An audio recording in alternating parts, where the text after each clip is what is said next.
answers the weather.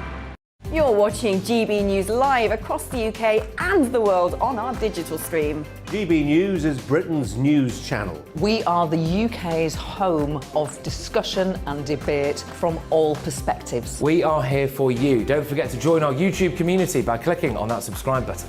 And if you want the GB News app, you can click and catch up on programmes anytime. We love to hear from you, so email us. gbviews@gbnews.uk. Thanks for being part of the GB News family. My name is Andrew Doyle. Join me every Sunday evening at 7 p.m. for Free Speech Nation. This is a show where we address current affairs and news stories of the week with the help of two wonderful comedian panellists. I brought in comics because I want to give it a lighter edge, and also they work for less. See you there.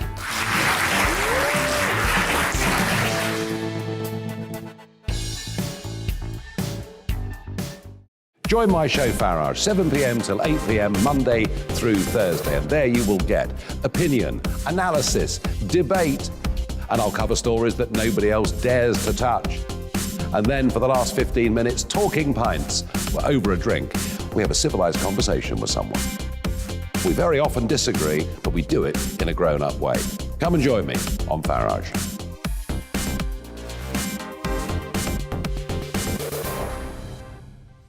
I'm Colin Brazier.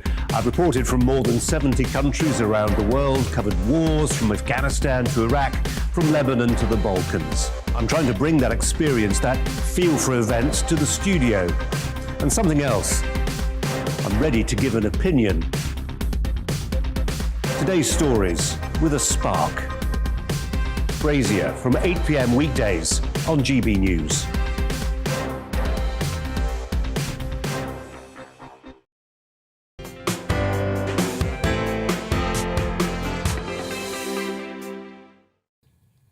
Hello and welcome. I'm Amelia Harper here with Paul Hawkins this afternoon on GB News. Yeah, very good afternoon to you. Coming up, we'll speak to a Labour MP about Keir Starmer's reaction to Boris Johnson not rolling out new COVID restrictions. We'll also be joined by a GP to ask what Omicron is doing to the NHS. All that to come after the latest GB News with Simon Pusey.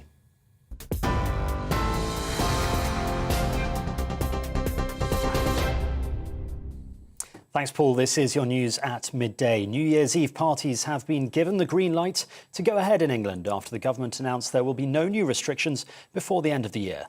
Hospitality bosses have welcomed the decision. However, the Health Secretary is urging people to remain cautious during celebrations. Sajid Javid says the government won't hesitate to introduce further restrictions if necessary. Partygoers should also take a test before any gathering and stay outside where possible to minimise the chance of infection. Oncologist Professor Angus Dalgleish says the new variant is much less severe than previous strains. The reason it's so much more infectious is it passes to the nose, but it is 10 times less likely to go down to the chest. And it is that what causes the need to go to hospital if you get very short of breath, etc. You can basically get rid of it with a variety of mouthwashes, betadine, etc., soluble aspirin, pumping up vitamin D. Business leaders in England want increased government support for the hospitality sector after Omicron led to a sharp drop-off in trade in the run-up to Christmas. Although welcoming the lack of new COVID restrictions, British Chambers of Commerce President Baroness McGregor Smith says it just won't go far enough. She is urging the government to extend the business rates relief and the emergency rate of VAT beyond the end of March and to bring back a focused furlough support scheme. Americans who catch coronavirus will now only need to isolate for 5 days. That's after US health officials cut restrictions from 10 days. At the end of 5 days, if they have no symptoms, they can return to normal activities, but they must wear a mask. The Centre for Disease Control and Prevention says there was evidence people with COVID are most infectious in the 2 days before and 3 days after symptoms develop. The Home Secretary, Priti Patel, has ordered a review of the current rules surrounding crossbow ownership. It comes after a 19-year-old man was arrested at Windsor Castle on Christmas Day while allegedly in possession of the weapon. He's since been sectioned under the Mental Health Act. Under current legislation, it is an offence for anyone under 18 to purchase or possess a crossbow. Royal commentator Ingrid Seward told GB News that royal security is a difficult balance. About being a member of the British royal family is to be visible and to be able to meet people and talk to ordinary people, and that is, part of the deal of being royal. So there's a very fine line, and I don't think they really enjoy, being surrounded by security all the time. But in these times, it's obviously very necessary. 4 people have been killed in the US state of Colorado after a lone gunman went on a 2-hour shooting spree. Police say they exchanged fire with the man, who was then shot dead in the city of Denver. 1 officer was injured in the attack. Nearly 2,000 mobile phones have been confiscated from prisoners in Scotland during the pandemic. Inmates have been given tamper-proof phones to replace in-person visiting, but prison staff have raised concerns about them being used to organise drug deals. The Scottish Conservatives say phones given to prisoners in the last year should now be withdrawn. Teenagers whose parents smoke are likely to take up the habit. That's according to research from the Better Health Smoke-Free campaign. It found that teenagers who are 4 times more likely to start smoking themselves if they are raised by a smoker. And it was inevitable, but now it is official. England have lost the Ashes. They were completely thrashed in the 3rd test in Melbourne. Australia beat the tourists by an innings and 14 runs to take an unassailable 3-0 lead. It took only 12 days of cricket for the hosts to retain the urn, and they'll now be looking for the 5-0 victory whitewash. The 4th test begins in Sydney on January the 4th, and England Test captain Joe Root reflected on the loss. We're bitterly disappointed to find ourselves in this position. We have to, more than anything, just keep working very hard at our games, keep looking at ways to get better. And we have to make sure that when we get our opportunities to get ahead of the game, we take them. That's your news update. I'll be back in around half an hour's time with the latest headlines. Now let's return to Amelia and Paul.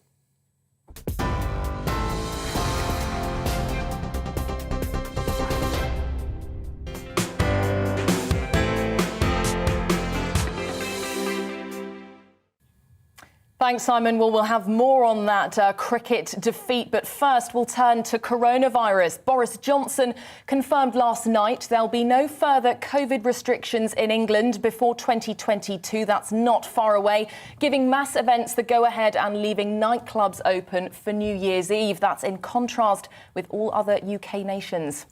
Yeah, in contrast, France announced this morning they will roll out tighter COVID restrictions amid concerns over the Omicron variant.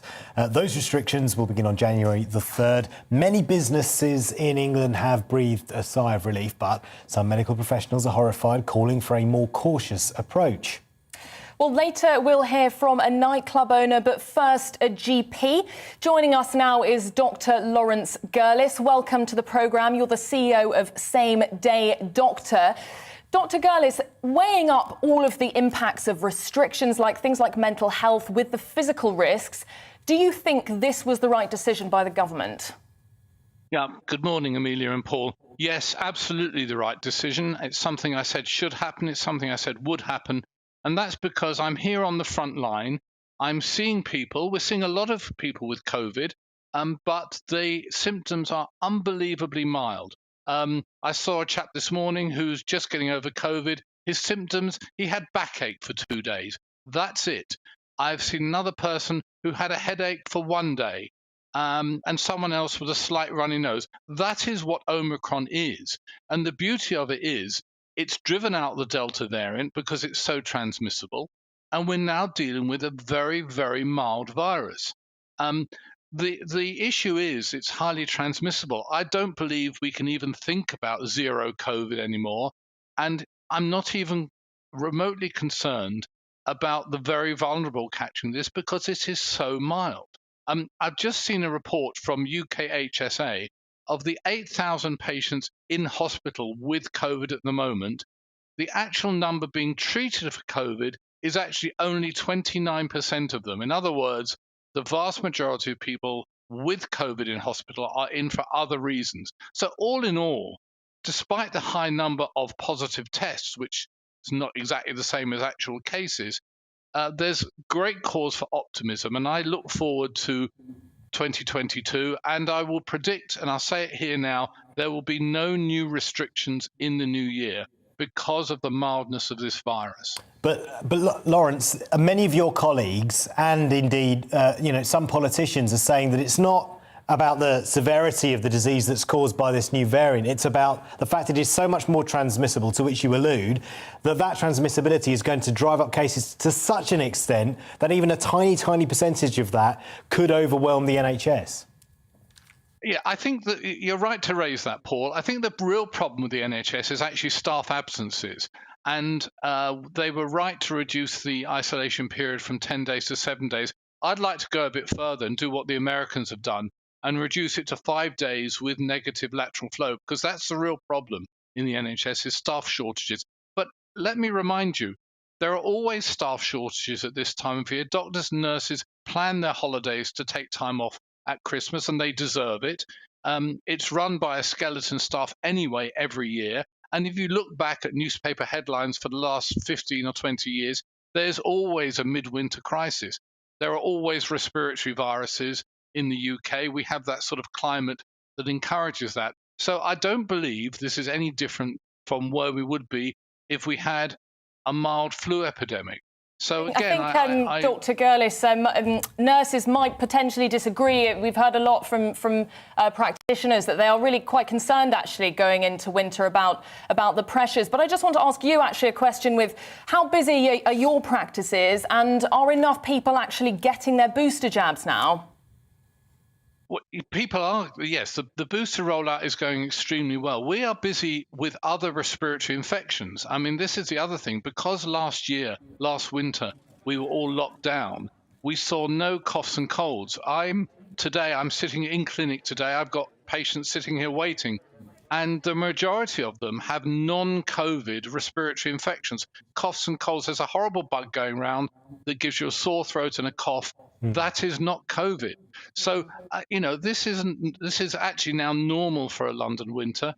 And I'm hoping by mid-January that will start to settle down, as should everything else. We need to get back to proper staffing levels in early January when the holiday period is over. And I'm sure at that point we'll be able to cope with whatever COVID throws at us. Yeah. Are you still able to provide the service you want to then, given you're also giving out booster jabs and seeing people who think they may have COVID? Are other people able to see you for other things? Well, yes. I mean, we're one of the few clinics open today and yesterday, in fact, every day except Christmas Day. But I'm now working outside the NHS. So we are incredibly busy. We're busy with people that can't have access to the NHS. But I'd like to provide a service, and we're providing service out of hours as well, doing remote consultations. But no, I'm in clinic and I'm seeing face-to-face patients. As long as they've got a negative lateral flow test, I'll see people with coughs and colds. I'm fortunate in the sense I've had COVID and 3 vaccines, so I've got very high antibody levels. So I'm prepared to take that risk of seeing patients with coughs and colds face-to-face. So anyone who comes to you, any of your patients, and say, should I go to, a large event on New Year's Eve, or even meet up with family for dinner or whatever on New Year's Eve, what do you say to them? What's been your advice? Well, Omicron is highly transmissible, as we've discussed. There will be people who will catch Omicron. There'll be someone at a New Year's Eve party that is expelling this virus. I would say keep it in moderation. I don't want to join the doom merchants, because I think people shouldn't join themselves. But if you're in a crowded room with 50 other people, a number of those will catch Omicron COVID. There's no doubt about that, because it is so transmissible. Now, whether that's going to help us get to herd immunity, whether that's going to harm vulnerable people, is difficult to say. So I would cautiously advise people to scale things down a little bit. I wouldn't go from one party to another, as people often do on New Year's Eve, and keep the numbers moderate, keep the windows and doors open, and try not to all crowd into one room, if that's a reasonable request to make. Dr. Gurlis, thank you so much for your time. That's Dr. Lawrence Gurlis, CEO of Same Day Doctor. Now, moving on, New Year's Eve is fast approaching, and for nightclubs, it's normally one of their busiest nights of the year. Yeah, with restrictions in place across parts of the UK, are nightclubs being treated unfairly? In England, they'll be forced to implement vaccine passports, and in Northern Ireland, Scotland and Wales, have had to close altogether. So can the UK's famous nightlife sector survive, and how will it bounce back? Let's speak to nightclub owner Alex Proud, who founded Proud Cabaret in London. Alex, a very good afternoon to you. First of all, you'll still be able to go clubbing in England at least over New Year's Eve. I guess you're happy about that. Yeah, we're over the moon. I mean, I think one of the really important messages we want to get across is we were never interested in the government giving us money. We just want the government to let us open and trade. I mean, all the figures show that the nightlife industry is responsible for about 1.7% of transmissions. So we're not really the problem. We never have been. We're the kicking post for the government when they want to seem like they're taking action. I think right now, for us, the most important thing is to confirm that we're staying open and there isn't going to be a lockdown in January. It seems from all the figures that we're seeing that the Omicron peaks hard and then comes down hard. In South Africa, it's dropped away completely already, and they were only 2 or 3 weeks ahead of us. So I think we can really start to look forward to hopefully the government announcing we're not going to have a lockdown full stop, because still we're suffering from uncertainty in January. And it's New Year's Eve, don't forget. We need people to book, because obviously people didn't book in December with all the concerns. So we're still nervous, but we're very, very relieved right now. Alex, how much does this impact on you financially, the uncertainty? Because they haven't ruled out restrictions coming in post-January. What would this financially do to you if you are just left waiting?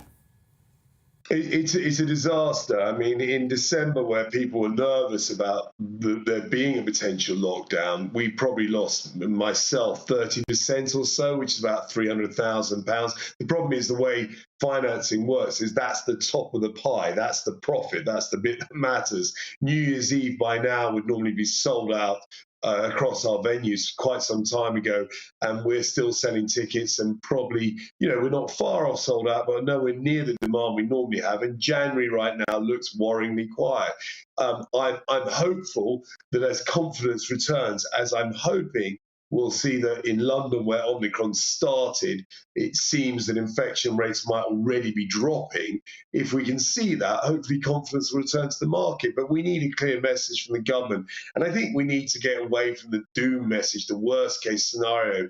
I read in the papers this morning, several of the government scientists saying, we've predominantly been right during the lockdown, which I'm sorry is nonsense. Most of their predictions have been massively overstated and none of them have come true. And I think our industry feels particularly aware of that, because we've suffered. It's so easy to go, it's better safe than sorry, but it's not better safe than sorry. Millions of jobs are lost, huge amounts of tax revenue are wasted, and people's livelihoods are affected. I think those are really critical things that scientists... What the politicians would say, Alex, is, millions of jobs could be lost, but equally millions of lives or thousands of lives could be lost if they, made that call and then it turned out they were wrong.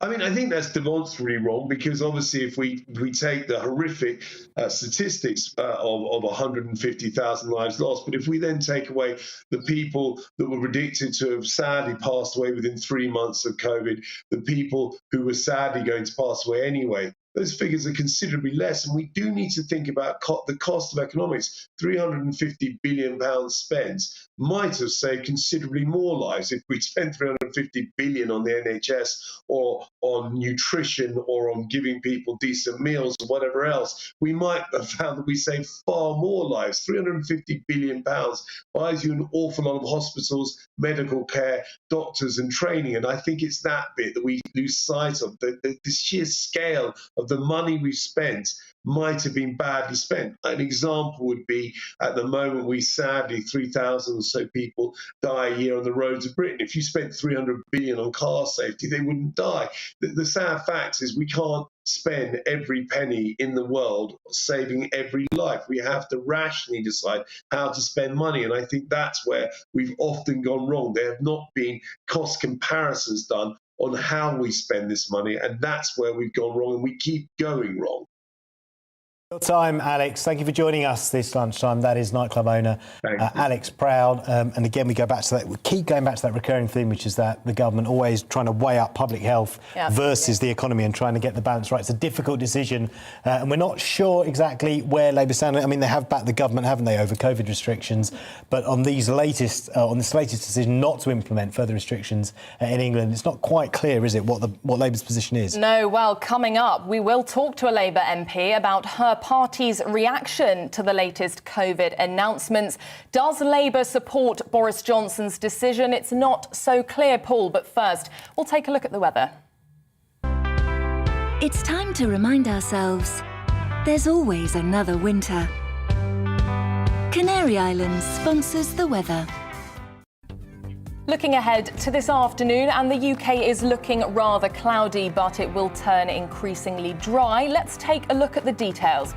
After a cloudy start on Tuesday afternoon in the southwest, skies will gradually brighten towards the end of the afternoon. Any early drizzle should clear away. There'll be less sunshine across the southeast and skies will still be rather grey. Most of the rain will have cleared, but there could still be some drizzle in East Anglia. This afternoon is also looking cloudy in Wales, but again should stay dry. The low cloud will give some mist over the hills.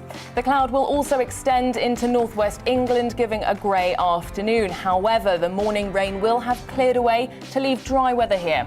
Across to the northeast, and the weather is looking quite damp and grey during the afternoon with spells of drizzle. The low cloud will bring misty conditions over the hills. Southern Scotland will also be on the cloudy side, but north of Glasgow, skies will start to brighten, giving some sunny spells in North Scotland. It'll also be a sunny afternoon in Northern Ireland, but it'll feel quite chilly with a top temperature of 8 Celsius near Belfast. Rain and drizzle will clear east of the UK this evening, and some clear spells will develop before further rain arrives in the southwest tonight. And that's how the weather is shaping up for the rest of the day. Canary Islands sponsors the weather.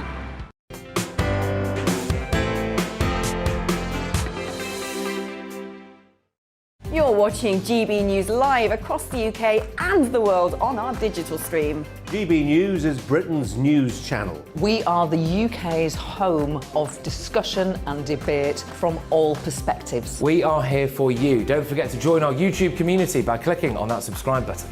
And if you want the GB News app, you can click and catch up on programmes anytime. We love to hear from you, so email us. gbviews@gbnews.uk. Thanks for being part of the GB News family. My name is Andrew Doyle. Join me every Sunday evening at 7 p.m. for Free Speech Nation.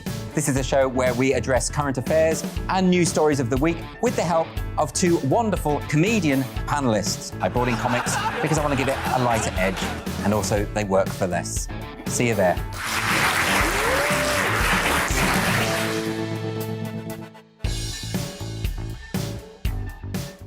Join my show Farage, 7 p.m. till 8 p.m. Monday through Thursday. And there you will get opinion, analysis, debate, and I'll cover stories that nobody else dares to touch. And then for the last 15 minutes, talking pints. We're over a drink. We have a civilised conversation with someone. We very often disagree, but we do it in a grown-up way. Come and join me on Farage.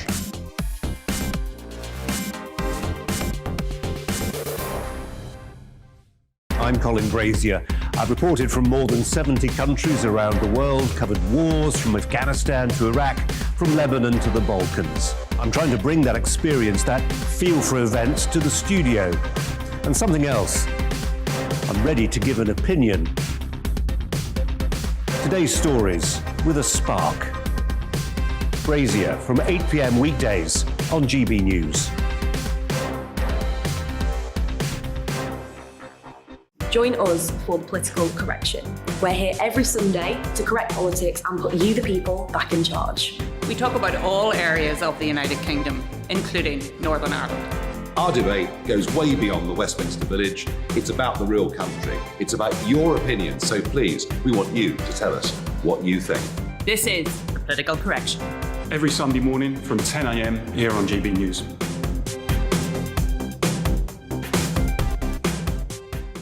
You're watching GB News live across the UK, the world and our digital stream. GB News is Britain's news channel. We are the UK's home of discussion and debate from all perspectives. We're here for you. Don't forget to join our community by hitting the subscribe button. And download the GB News app so you can click and catch up on programmes anytime. We love to hear from you. Email us at gbviews@gbnews.uk. Thanks for being part of the GB News family.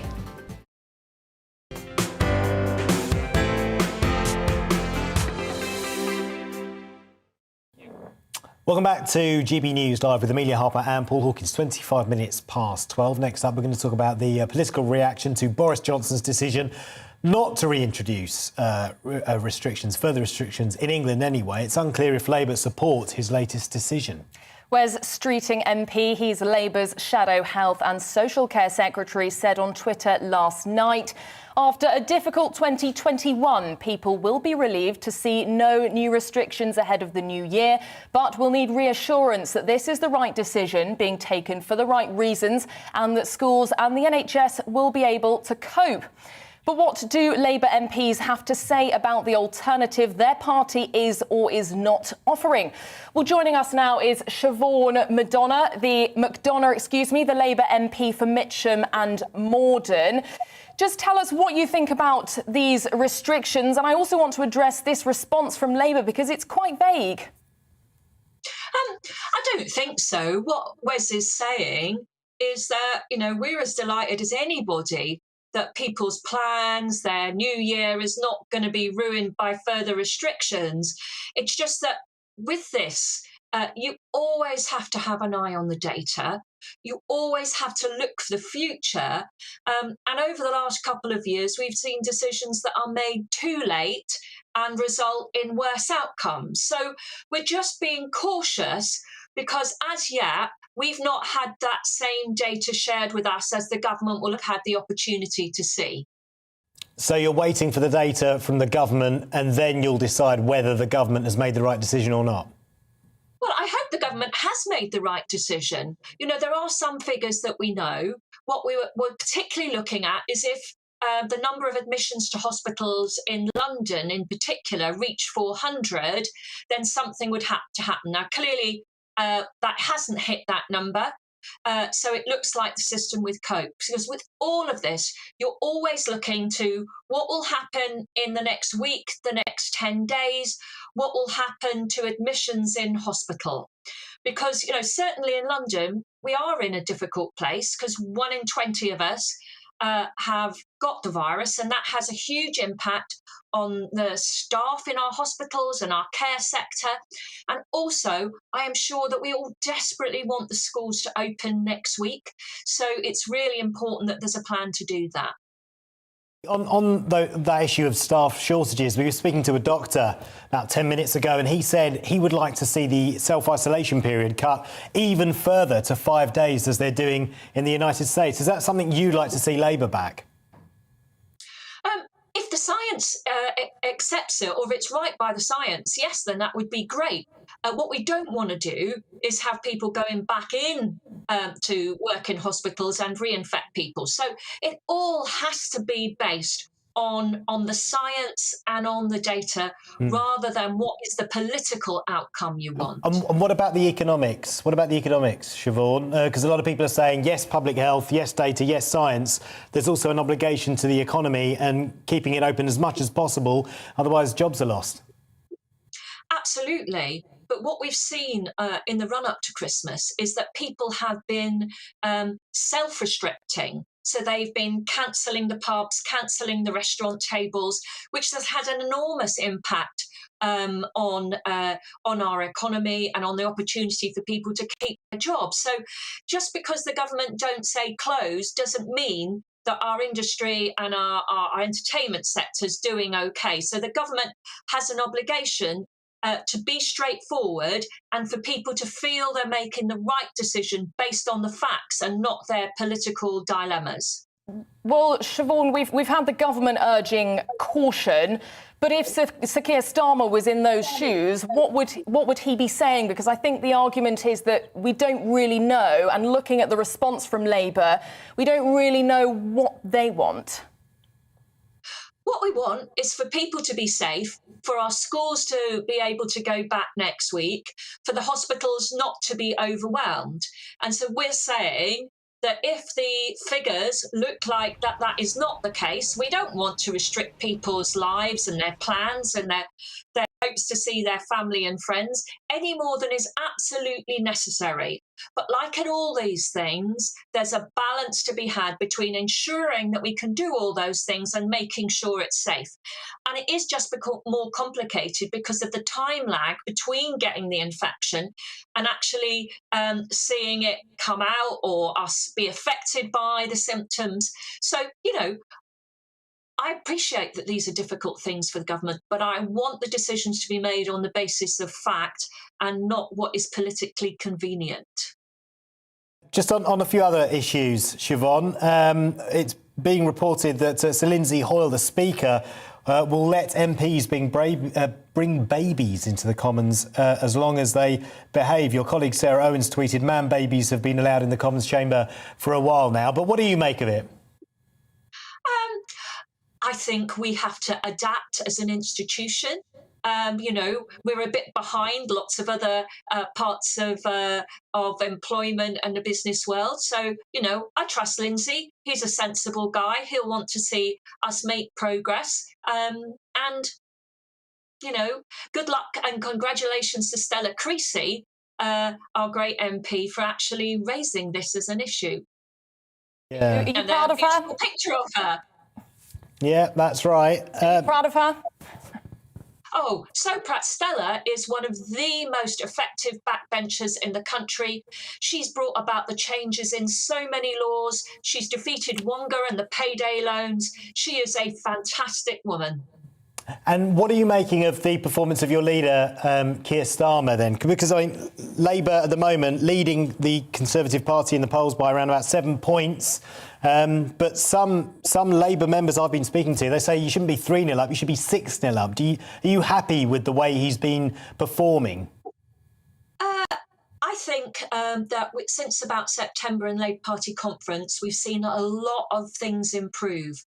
We've seen Keir try and sort out the Labour Party, try and get new rules for elections of a leader. We've seen him set out his vision, and we've seen a fabulous reshuffle. I can tell you from members in my own constituency in Mitcham and Morden, they're beginning to have hope, which is the first they've had in a long time. A couple of opinion polls doesn't mean that it's all okay. We know that we have to work enormously hard to ever get ourselves in a position of being elected. In 2019, we had the worst result for Labour ever. So it's tough, and we have a lot of work to do. But I think we're generally walking in the right direction, and I, for one, am grateful for that. Siobhan McDonough, Labour MP, thank you so much for joining us this lunchtime. Really good to get your thoughts. Do let us know if you agree with Siobhan or not. Your thoughts are very welcome. gbviews@gbnews.uk. Well, coming up, we'll speak to England cricket legend Monty Panesar about that Ashes defeat. But first, the news.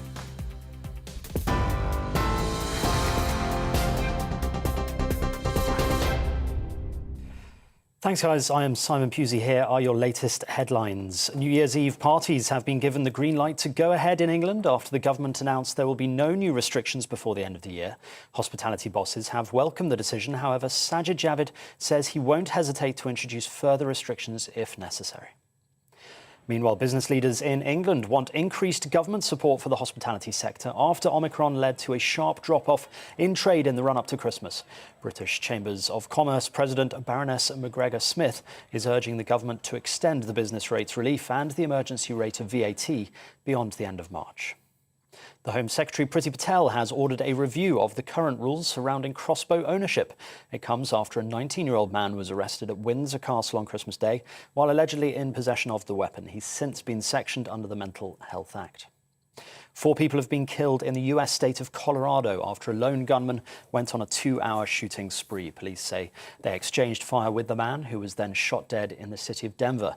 One officer was injured in the attack. And it was inevitable, but now it is official. England have lost the Ashes. They were completely thrashed in the third test in Melbourne. Australia beat the tourists by an innings and 14 runs to take an unassailable 3-0 lead. The fourth test begins in Sydney on January the 4th.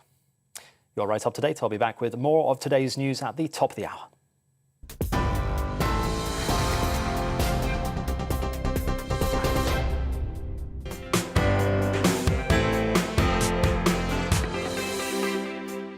You're watching GB News live across the UK and the world on our digital stream. GB News is Britain's news channel. We are the UK's home of discussion and debate from all perspectives. We are here for you. Don't forget to join our YouTube community by clicking on that subscribe button.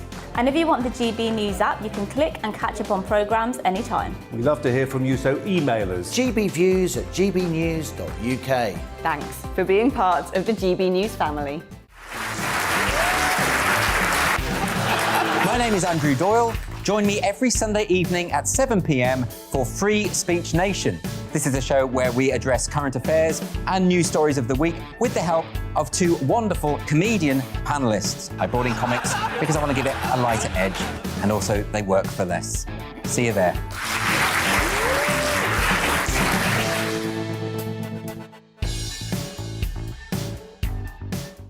Join my show Farage, 7 p.m. till 8 p.m. Monday through Thursday. And there you will get opinion, analysis, debate, and I'll cover stories that nobody else dares to touch. And then for the last 15 minutes, talking pints. We're over a drink. We have a civilized conversation with someone. We very often disagree, but we do it in a grown-up way. Come and join me on Farage.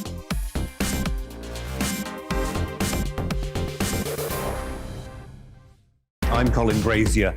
I've reported from more than 70 countries around the world, covered wars from Afghanistan to Iraq, from Lebanon to the Balkans. I'm trying to bring that experience, that feel for events, to the studio. And something else. I'm ready to give an opinion. Today's stories with a spark. Brazier from 8 p.m. weekdays on GB News.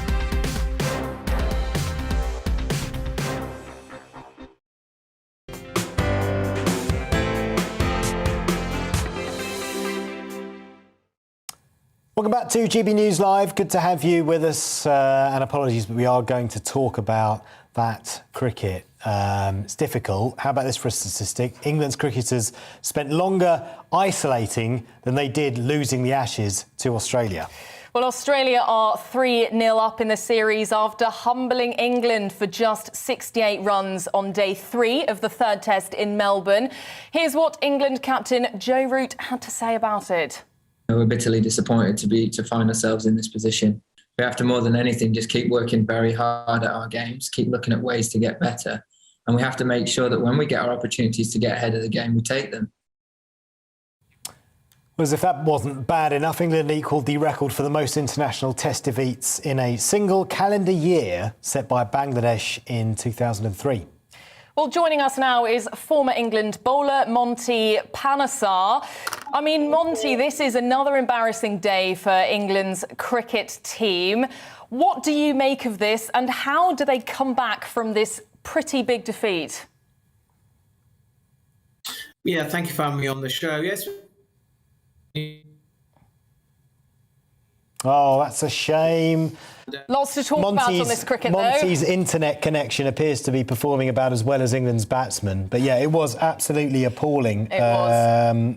Just when you think the England cricket team couldn't get any worse, they do. You go to bed and you think you're going to wake up, they'll probably have lost, but you think they're at least going to make a fist of it. Well, I think now, yes, there are questions about careers possibly on the line, Paul, I think, after this. Yeah, listen, if you're a cricket fan, do let us know what you think. Should Joe Root stay as captain and should Chris Silverwood stay on as cricket coach? gbviews@gbnews.uk. Look, to give you an idea of just how bad it is, the Iceland cricket team have been trolling the England cricket team, like talking about England's top 3 batters this year.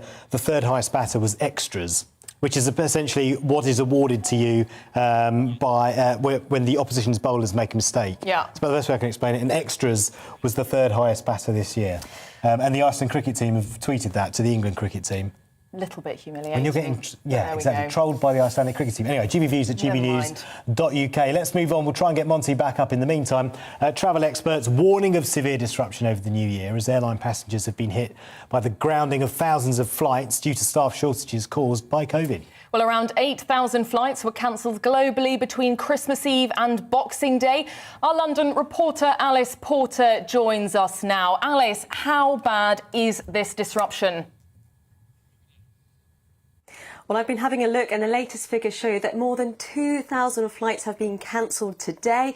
23 of them are British Airways flights. So that's causing a huge amount of disruption. And normally at this time of year, when flights get grounded, it's because of bad weather. But sadly, it's very much because of coronavirus and particularly because of Omicron that's causing staff shortages, particularly in the US and particularly in China. But that has a knock-on effect for travellers around the world at a very time when people are starting to travel more across during the festive period over New Year. Lots of people visiting families, particularly people who perhaps haven't been able to travel so much because of the pandemic. So it's really, really unfortunate timing to have this travel disruption at a time when really the travel sector needs those flights to take off.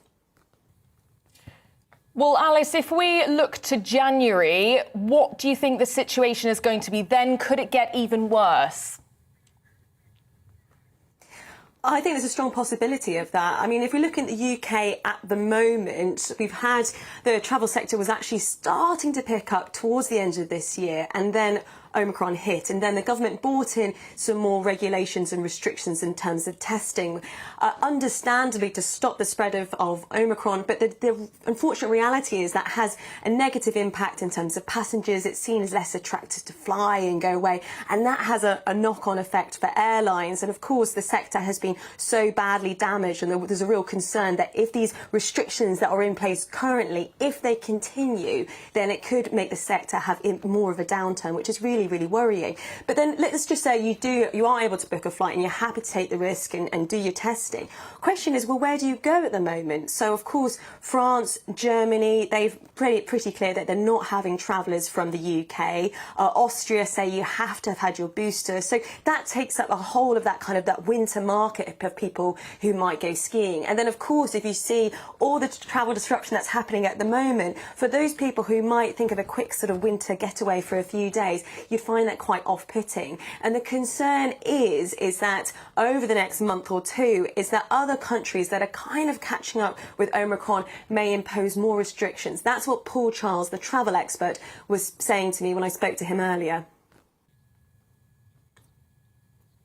I think there's a danger that other governments around the world put in place tougher measures because they're at an earlier stage in the cycle of Omicron than the UK is. The UK seems at the moment to be getting through this by putting in place perhaps cautious guidance and advice rather than tougher restrictions in the UK itself. And that means that the spike is happening faster than might be in other countries. So the concern is that other countries put in place measures to stop UK citizens travelling. And that would be my concern, that January itself sees a wide range of restrictions in place, which put off people from travelling further. There's no doubt 2022 is going to be a strong year in terms of bookings and confidence once we get through this wave of Omicron. The problem is it's getting through the next month or so and no cash coming in for much of the travel sector. That's going to hurt those smaller businesses that will find it difficult to survive. Alice, alluding to what Paul was saying there, there's no cash coming in. The travel industry wants the government to do what it's done for the hospitality sector. Yeah, absolutely. They're really keen for more financial support, and my goodness me, they're really in need of it. So that's definitely sort of one aspect that the travel industry is really crying out for, like we've seen for hospitality quite recently. But they're also wanting a much more sort of streamlined service in terms of not having so much testing, which is really off-putting to travellers. So, for example, if you take me, I'm doubly vaxxed, I've had my booster, I'm just finishing isolating. But even still, if I was to come back into the country in the new year, I'd have to do a test on arrival. I have to do a second PCR test within 2 days and isolate until I get the result back. So that's quite a lot for a lot of people. It's very expensive and it's really off-putting to travellers.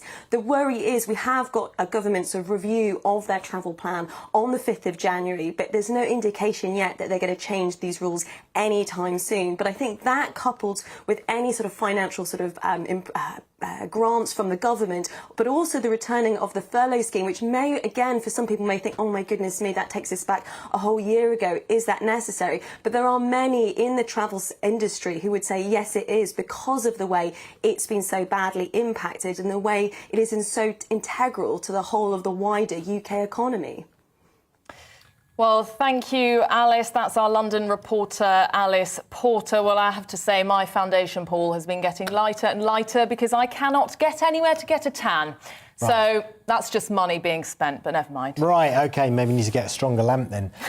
Travel experts warning of severe disruption over the new year. We've just been talking about that. We're going to talk about smoking now because the Better Health Smoke-Free campaign highlights research that shows the impact adult smokers have on the young people in their lives. New statistics show that 4.9% of young teenagers whose caregivers smoke also smoke regularly.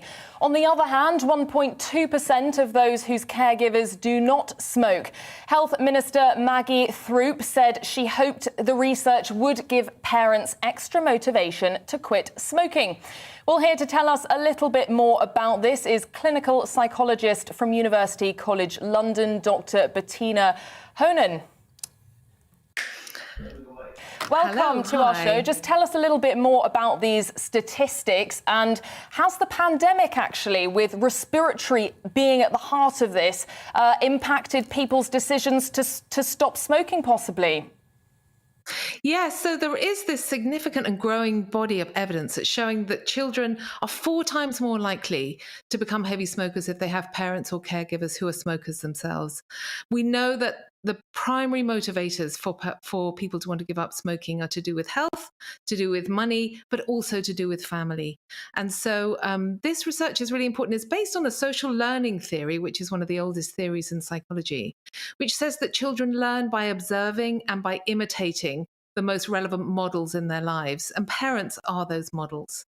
So in all aspects of their lives, you know, parents are socializing children, and smoking is one of those behaviors. It's a learned behavior. Thinking about the pandemic, I mean, I think there is some evidence of increase over the pandemic, but I think this research is actually much more important in thinking about the impact that parents have on their children's later behavior. Bettina, I was going to say this is really interesting because my dad has smoked all his life, and for a very small period in my early 20s I did smoke, and then I managed to give it up. But I'm interested what the effect you think may be, and maybe your research doesn't cover this, but maybe just off the top of your head, what you think the research would tell us about those who co-parent and where the influence would be on a child that's effectively parented by 2 different families. Yeah, I mean, it's hard to say, to separate out the impact, but we know that there's a kind of dose effect. So the more adults you have in your life who are modeling this behavior increases the chances of you taking up smoking yourself. I mean, it's not a direct relationship, that's for sure, but it's 4 times more likely is actually, you know, fairly significant. The other thing is we know that 80% of adult smokers took up smoking themselves before the age of 20. So actually, most people who are smokers now are likely to have started smoking when they are children. And it's a habit. Our brain actually loves habits and behavior. It's a very efficient way for our brain to work. And habits are really hard to break. So if children have started smoking, then and are more likely to go on to become smokers themselves in adulthood, they have this really big mountain to climb to try to give up as an adult, which we know is a really hard thing to do, but really worthwhile. I'm interested to know, you mentioned that smoking may have slightly increased during the pandemic. What conversations do you have with smokers about this, and why do you think that is? Well, I think in the pandemic, our worlds have kind of become a bit smaller in a way, haven't they? Many of the activities and things that we used to do have been limited. So with that, I think our behavior has maybe become a little bit more habitual. But I think there's a real opportunity here to try to break the habit. And if you're able to do that in front of your kids and show your kids that you can overcome this really difficult task, it's an amazing thing to teach them. Actually, we have these kind of two parts of our brain. We have the thinking part of our brain, and we will often make a decision to do something like stop smoking when we're in our more rational brain. And then we have a more emotional, motivational part of our brain. And in the moment when you have that yearning for a cigarette, it's the motivational and emotional brain that is in charge. So despite our best intentions, we really succumb in the moment. So the way around that is to really understand your brain. And while you're in your thinking brain, to put things in place to help you when you're in that more emotional brain. Now, if you can teach that to your kids and you can model it to them and say, look, I'm doing this really hard thing. It's really hard for me. It's a habit I'm trying to break. And put the structures in place and the supports around you to break that habit. That's an amazing thing you can teach your child, rather than, the habit of smoking, which is something that none of us would want our children to take up because of the negative impact on our health, apart from the financial burden of it over many years. Sounds like that could be applied to anything. Essentially, you're helping your child to regulate their emotions. Exactly. Yeah. So all of our kids have habits, right, that we don't like. A lot of them are around social media these days. And it is very habitual, some of these behaviors. So what an amazing thing even to say to your child, look, I'm really going to struggle. I'm going to try to give up smoking. Why don't you think about a habit that you would like to break? And if you've got kids in their rational brain, not in the moment when, you're trying to get them off their PlayStation or whatever, but you've got them in their rational brain, they might say, okay, let's do it together. And then you're teaching them a really incredible skill that they will be able to use and access for the rest of their lives. Listen, Bettina, it's been really good to talk to you this lunchtime. Bettina Honan from University College London, clinical psychologist there. I can also, do you know what a really good way to give up smoking is? If you light the cigarette the wrong way round when you're in a bar or a restaurant, and that's a really good way to make smoking not look cool. Yes, I can imagine. I've not been a smoker, so I'm not sure, Paul. Is this something you've tried? I'm like, yeah. Do you get all the bits that fall off into your mouth? Well, some of it did. Work? I don't know my way around. It's the fact you light it, and then instead of there being a puff of smoke, there's this flame at the end, and then people are looking at you, and you're thinking, this never happened to Sean Connery in the opening scene of Dr. No. You're not only just a numpty in that scenario, you're also a fire hazard, it seems. Yeah, indeed. Do let us know what you thought about that. And interestingly, whether you're a smoker or an ex-smoker, did your parents have an influence on you, or do you indeed influence your children as well? GB Views at gbnews.uk. Yes, do let us know. Well, we know the phrase dogs are forever, and not just for Christmas, but year on year, rescue centres across the country prepare themselves to be inundated with unwanted animals come January, Paul. Yeah, whether the owners have underestimated the responsibility of a dog or the festive period has placed unforeseen pressures on the purse strings, every year more and more dogs end up in shelters after Christmas. Our World's reporter Lily Hewitson has more.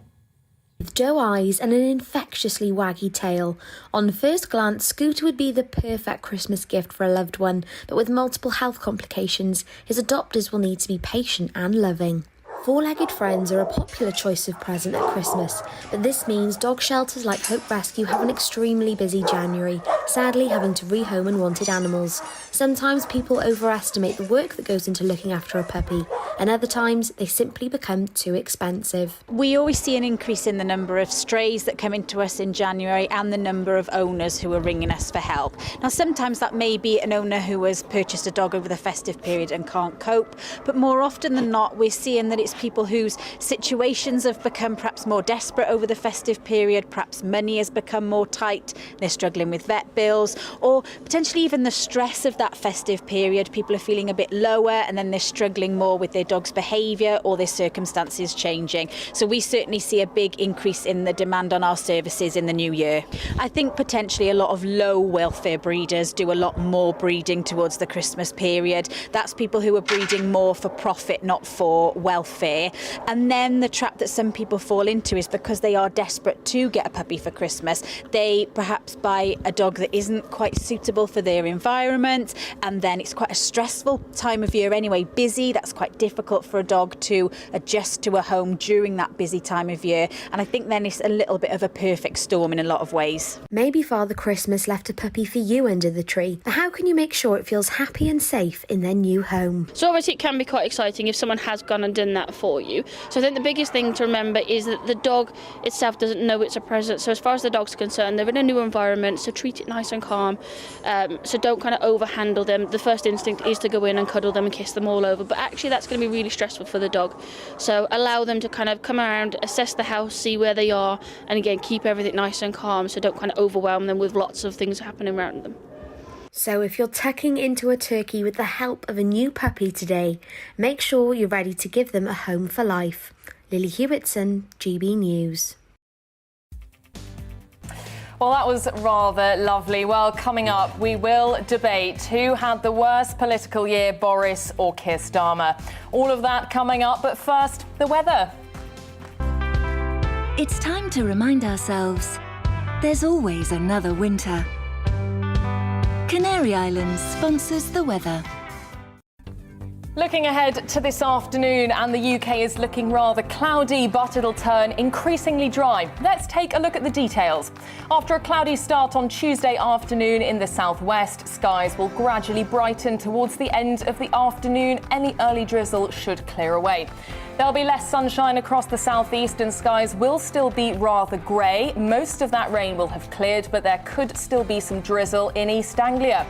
This afternoon is also looking cloudy in Wales, but it should stay dry. The low cloud will give some mist over the hills. The cloud will also extend into northwest England, giving a grey afternoon. However, the morning rain will have cleared away to leave dry weather. Across to the northeast, the weather's looking quite damp and grey during the afternoon with spells of drizzle. The low cloud will bring misty conditions over the hills. Southern Scotland will also be on the cloudy side, but north of Glasgow, skies will start to brighten even, giving some sunny spells in North Scotland. It will also be a sunny afternoon in Northern Ireland, but it'll feel quite chilly with a top temperature of 8 Celsius near Belfast. Rain and drizzle will clear the east of the UK this evening, and some clear spells will develop before further rain arrives in the southwest tonight. And that is how the weather is shaping up for the rest of the day. Canary Islands sponsors the weather.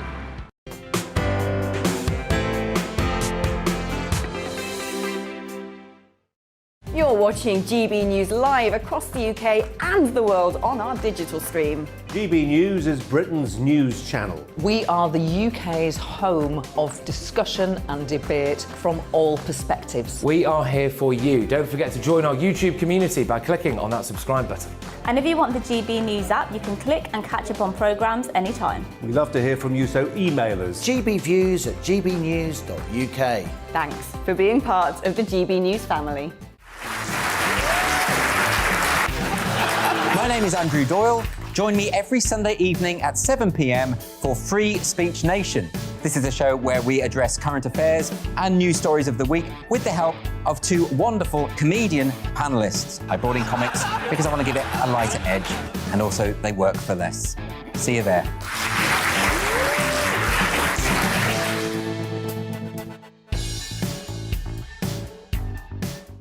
Join my show Farage, 7 p.m. till 8 p.m. Monday through Thursday. And there you will get opinion, analysis, debate, and I'll cover stories that nobody else dares to touch. And then for the last 15 minutes, talking pints. We're over a drink. We have a civilised conversation with someone. We very often disagree, but we do it in a grown-up way. Come and join me on Farage.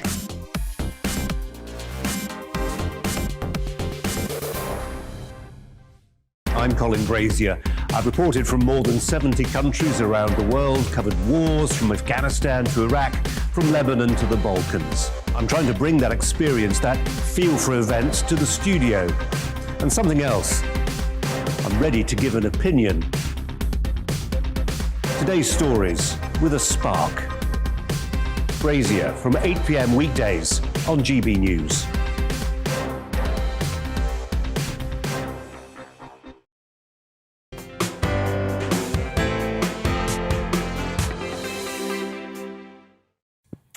Welcome back. I'm Amelia Harper and this is Paul Hawkins. Yeah, coming up this hour, the housing crisis, what areas have done well and which areas have done badly. We're also going to be having a little discussion. Who has had the worst year, Boris Johnson or Keir Starmer? GB views at gbnews.uk on that one. All that to come after the latest GB News with Simon Pusey.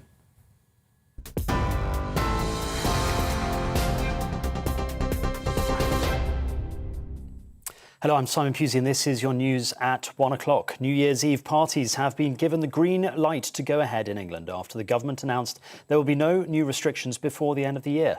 Hospitality bosses have welcomed the decision. However, the Health Secretary is urging people to remain cautious during celebrations. Sajid Javid says the government won't hesitate to introduce further restrictions if necessary. Partygoers should also take a test before any gathering and stay outside where possible to minimise the chance of infection. Oncologist Professor Angus Dalgleish says the new variant is much less severe than previous strains. The reason it's so much more infectious is it passes to the nose, but it is 10 times less likely to go down to the chest. And it is that what causes the need to go to hospital if you get very short of breath, etc. You can basically get rid of it with a variety of mouthwashes, betadine, etc., soluble aspirin, pumping up vitamin D. Business leaders in England want increased government support for the hospitality sector after Omicron led to a sharp drop-off in trade in the run-up to Christmas. Although welcoming the lack of new COVID restrictions, British Chambers of Commerce President Baroness McGregor Smith says it just won't go far enough. She is urging the government to extend the business rates relief and the emergency rate of VAT beyond the end of March and to bring back a focused furlough support scheme. Nightclub owner Alex Proud spoke to GB News and welcomes the lack of restrictions. For us, the most important thing is to confirm that we're staying open and there isn't going to be a lockdown in January. It seems from all the figures that we're seeing that the Omicron peaks hard and then comes down hard. In South Africa, it's dropped away completely already, and they were only 2 or 3 weeks ahead of us. New Year's Eve, don't forget, we need people to book because obviously people didn't book in December with all the concerns. So we're still nervous, but we're very, very relieved right now. Americans who catch coronavirus will now only need to isolate for 5 days. That's after US health officials cut restrictions from 10 days. At the end of 5 days, if they have no symptoms, they can return to normal activities but must wear a mask. The Centre for Disease Control and Prevention says there were evidence people with COVID are more infectious in the 2 days before and 3 days after symptoms develop. The Home Secretary, Priti Patel, has ordered a review of the current rules surrounding crossbow ownership. It comes after a 19-year-old man was arrested at Windsor Castle on Christmas Day while allegedly in possession of the weapon. He's since been sectioned under the Mental Health Act. Under current legislation, it is an offence for anyone under 18 to purchase or possess a crossbow. 4 people have been killed in the US state of Colorado after a lone gunman went on a 2-hour shooting spree. Police say they exchanged fire with the man, who was then shot dead in the city of Denver. 1 officer was injured in the attack. Nearly 2,000 mobile phones have been confiscated from prisoners in Scotland during the pandemic. Inmates have been given tamper-proof phones to replace in-person visiting, but prison staff have raised concerns about them being used to organise drug deals. The Scottish Conservative says phones given to prisoners in the last year should now be withdrawn. Teenagers whose parents smoke are more likely to take up the habit. That's according to research from the Better Health Smoke-Free campaign. It found that teens are 4 times more likely to start smoking themselves if they are raised by a smoker. And it was inevitable, but now it is official. England have lost the Ashes. They were completely thrashed in the 3rd test of the cricket in Melbourne. Australia beat the tourists by an innings and 14 runs to take an unassailable 3-0 lead. It only took 12 days of cricket for the hosts to retain the Ashes, and they'll now be looking for the 5-0 victory whitewash. The 4th test begins in Sydney on January the 4th, and England Test captain Joe Root reflected on the loss after the game. We're bitterly disappointed to find ourselves in this position. We have to, more than anything, just keep working very hard at our games, keep looking at ways to get better. And we have to make sure that when we get our opportunities to get ahead of the game, we take them. That's your news update. I'll be back in around half an hour's time. Now back to Paul and Amelia.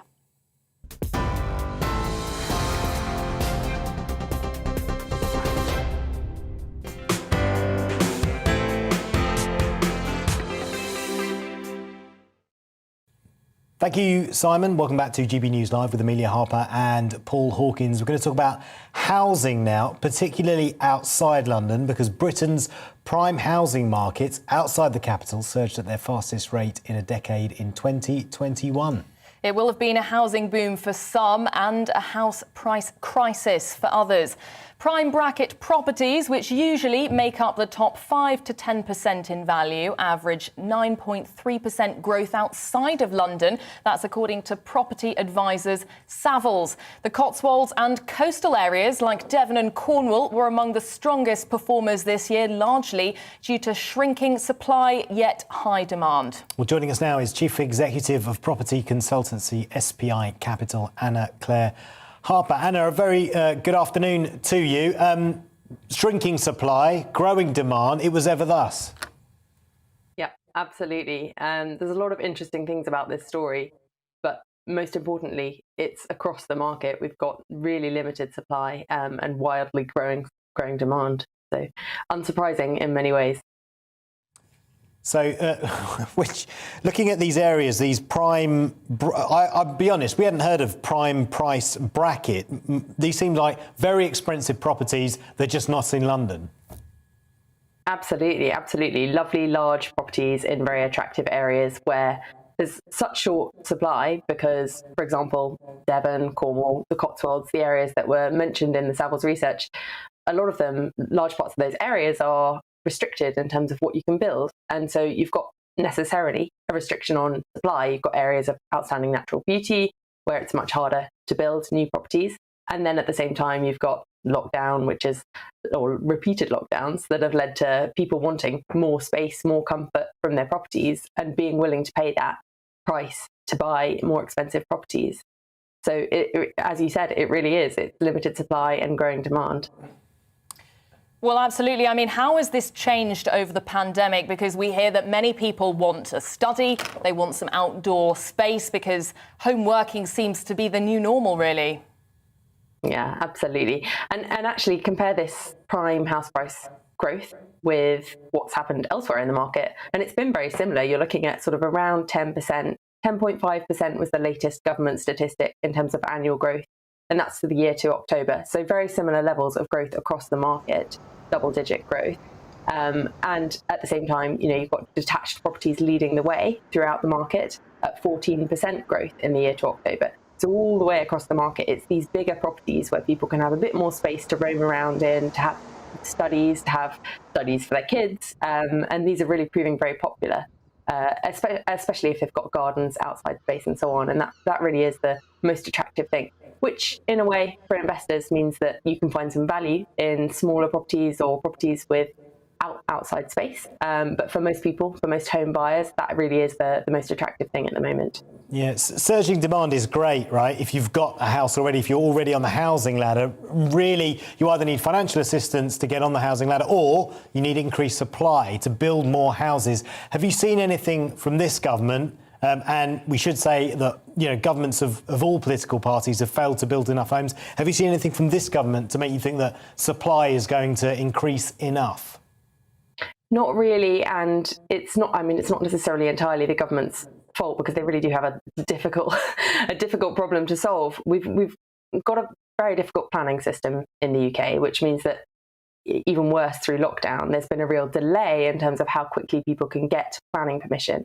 Building takes time, and then we've got labour and materials that have been held back, and we've got so many supply chain issues that you've seen everywhere in the economy, but in particular in the building, which means that actually, in fact, building is slowing down, and makes it even more problematic from a supply perspective. So in terms of what's happening on the supply side, it's getting worse rather than better. And that's a very difficult problem for the government to solve, which suggests that potentially, more change is required on the demand side as well, in terms of, for example, increasing interest rates, which would make property slightly less cheap to acquire. And to your point about deposits, I think the thing is that's affecting these prime house prices is that if you've got a deposit, if you've got a large amount of money, then you want to put it somewhere safe. And residential property has historically been seen and been proved to be a relatively safe place to put it, which means that if it is quite cheap to buy because interest rates are low, you're going to put that in residential property, or at least part of your wealth in residential property. And that's another big reason for this prime house price increase in pricing. And Anna, what about young people? Where does this leave them possibly priced out of the market? It's a big problem. There's a huge and growing inequality of wealth. And as you can, if you think about sort of the context of these things, let's say you've got a £2.5 million house that's grown by 9.3%, or let's say it's 10%, just for easy maths. That's £250,000 growth in 1 year. And compare that with the average house price in the UK, which is 268,000, I think, at the last official count. That's the two numbers are almost equivalent, and that's quite distressing, I think, for anyone who's either below or at that average, is that the amount that their property is worth is being added on to other people's properties in a single year. So that really kind of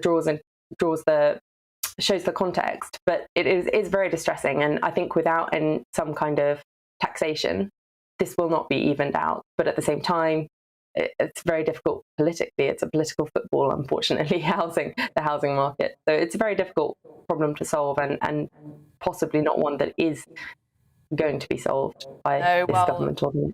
Incredibly difficult, particularly, I think, for young people. But Anna Claire Harper, thank you for speaking to us, Chief Executive of property consultancy SPI Capital. Yeah, it'd be really interesting to see what that interest rate rise. We've had one already. Potentially, there could be more in the early part of next year. What impact that will have on the housing market. Now, we've heard what one doctor and one politician had to say about the Prime Minister's decision to not to bring in extra restrictions, COVID restrictions, into England. Question is, what about the public?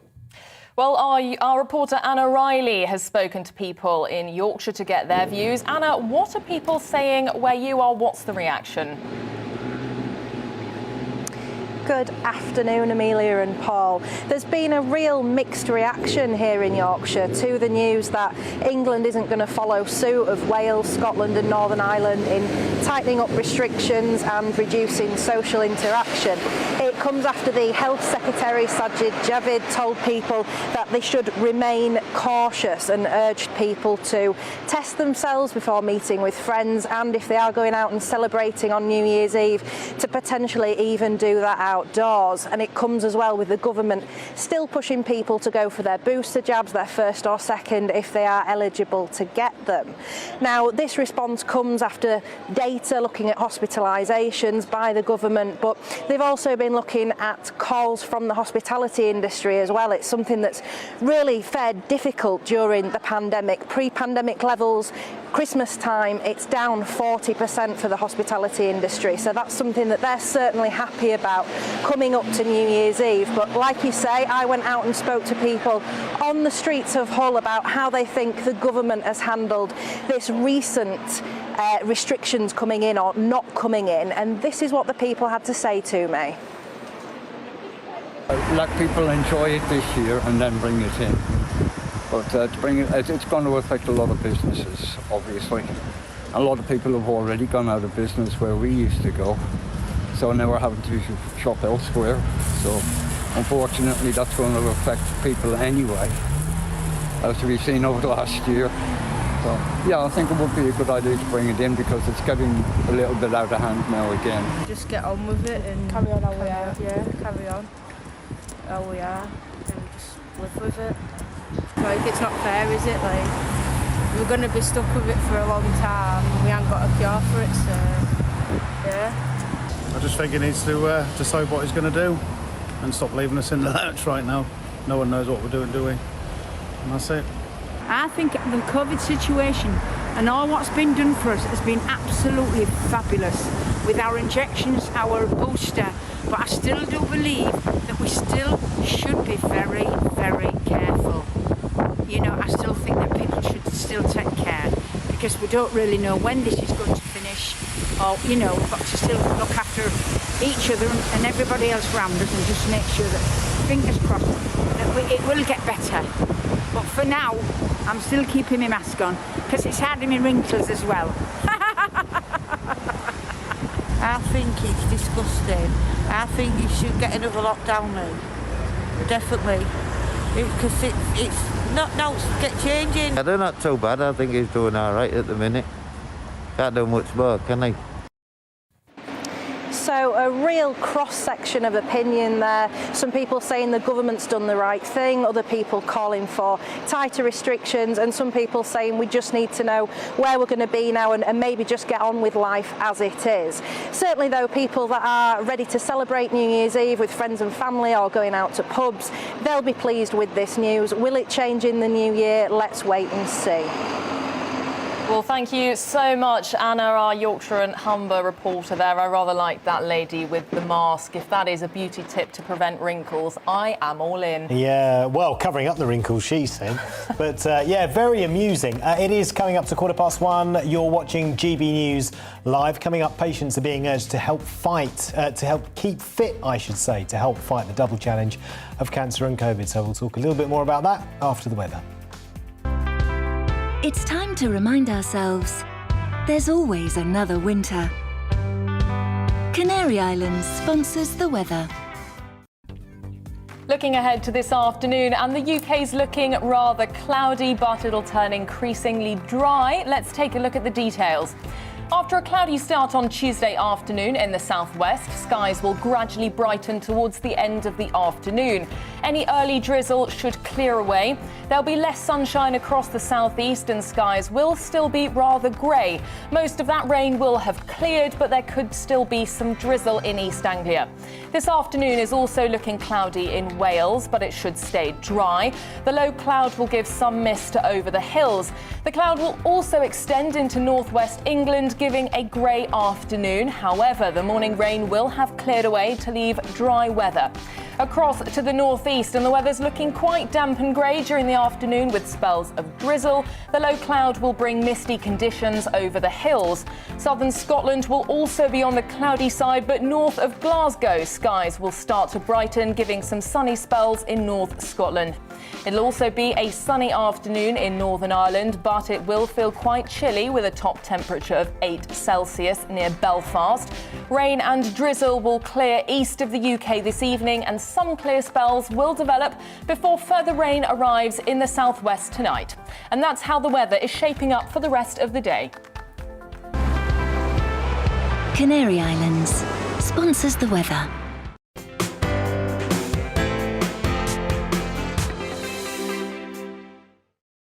You're watching GB News Live across the UK and the world on our digital stream. GB News is Britain's news channel. We are the UK's home of discussion and debate from all perspectives. We are here for you. Don't forget to join our YouTube community by clicking on that subscribe button. And if you want the GB News app, you can click and catch up on programmes anytime. We love to hear from you, so email us. gbviews@gbnews.uk. Thanks for being part of the GB News family. My name is Andrew Doyle. Join me every Sunday evening at 7 p.m. for Free Speech Nation. This is a show where we address current affairs and news stories of the week with the help of two wonderful comedian panellists. I brought in comics because I want to give it a lighter edge, and also they work for less. See you there.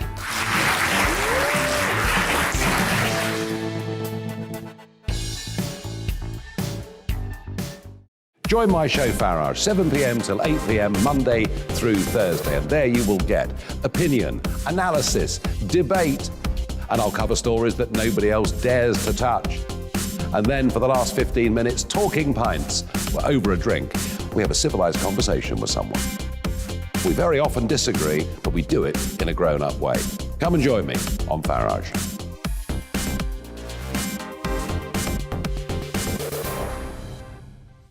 I'm Colin Brazier. I've reported from more than 70 countries around the world, covered wars from Afghanistan to Iraq, from Lebanon to the Balkans. I'm trying to bring that experience, that feel for events, to the studio. And something else. I'm ready to give an opinion. Today's stories with a spark. Brazier from 8 p.m. weekdays on GB News.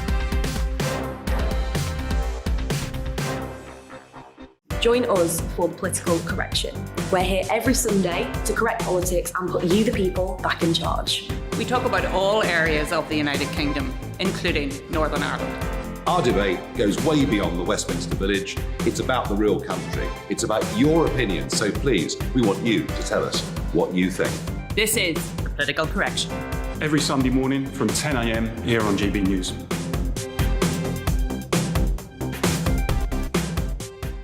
You're watching GB News live across the UK, the world, and our digital stream. GB News is Britain's news channel. We are the UK's home of discussion and debate from all perspectives. We're here for you. Don't forget to join our community by hitting the subscribe button. And download the GB News app so you can click and catch up on programmes anytime. We love to hear from you. Email us at gbviews@gbnews.uk. Thanks for being part of the GB News family.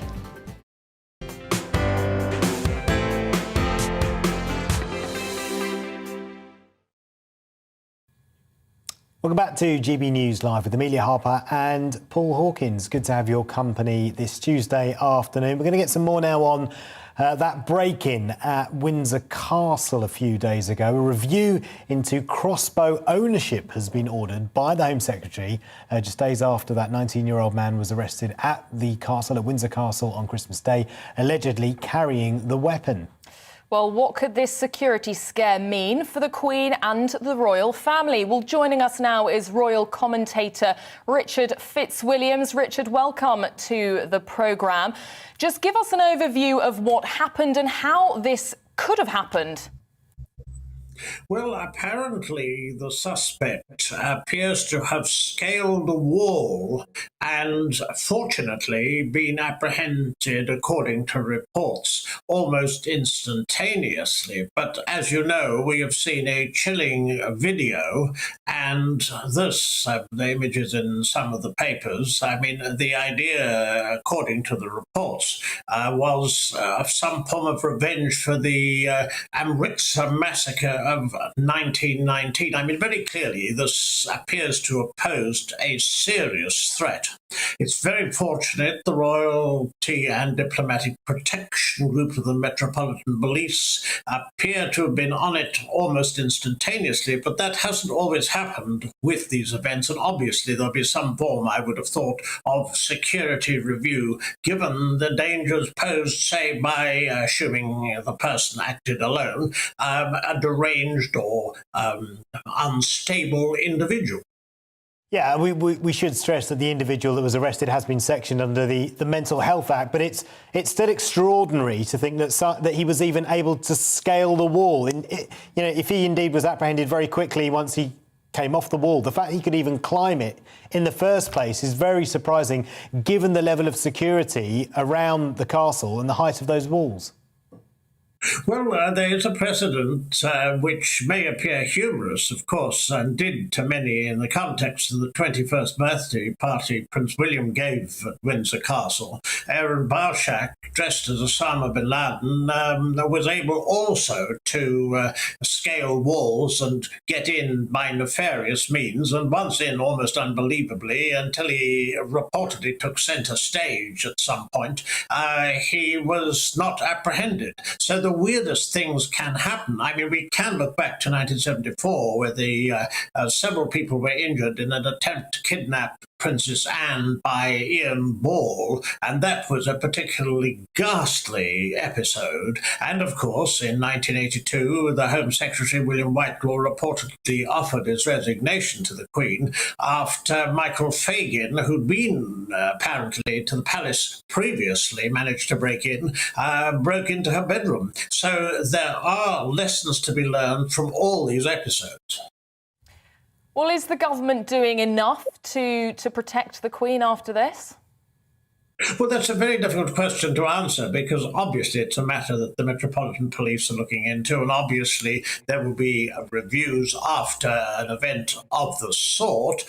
We don't know how much money is being spent on royal security. That's not divulged. I mean, clearly, when an episode happens like this, and when you have these chilling images, I mean, obviously it causes a tremendous amount of concern. Very, very fortunately, there was no actual harm to anybody, but there's no question, as you say, that there are obviously there's obviously a vacuum there if someone is able even to get as far as he was able to. Now, but very, very clearly, I mean, sometimes you have individuals, a paraglider or a father for justice in Buckingham Palace, or indeed there can be other scares. One thinks back to 1981, where blanks were fired at the Queen during Tripping the Colour. So it's always a question of being very alert. But clearly, this will be looked into, and apparently also the fact that crossbows appear to be rather extraordinarily available to the young. Yeah, what do you make about Priti Patel ordering a review into the ownership of crossbows, given that he could have been carrying anything, right? Could have been carrying a knife, could have been carrying all sorts of things. Well, I think politicians have to respond to what actually has happened. I mean, he was apparently carrying a crossbow, as we see these rather bizarre images. So obviously a politician will respond to what is known and what is likely to cause public concern. I mean, the Home Secretary in theory is responsible, but there's only so much an individual can do.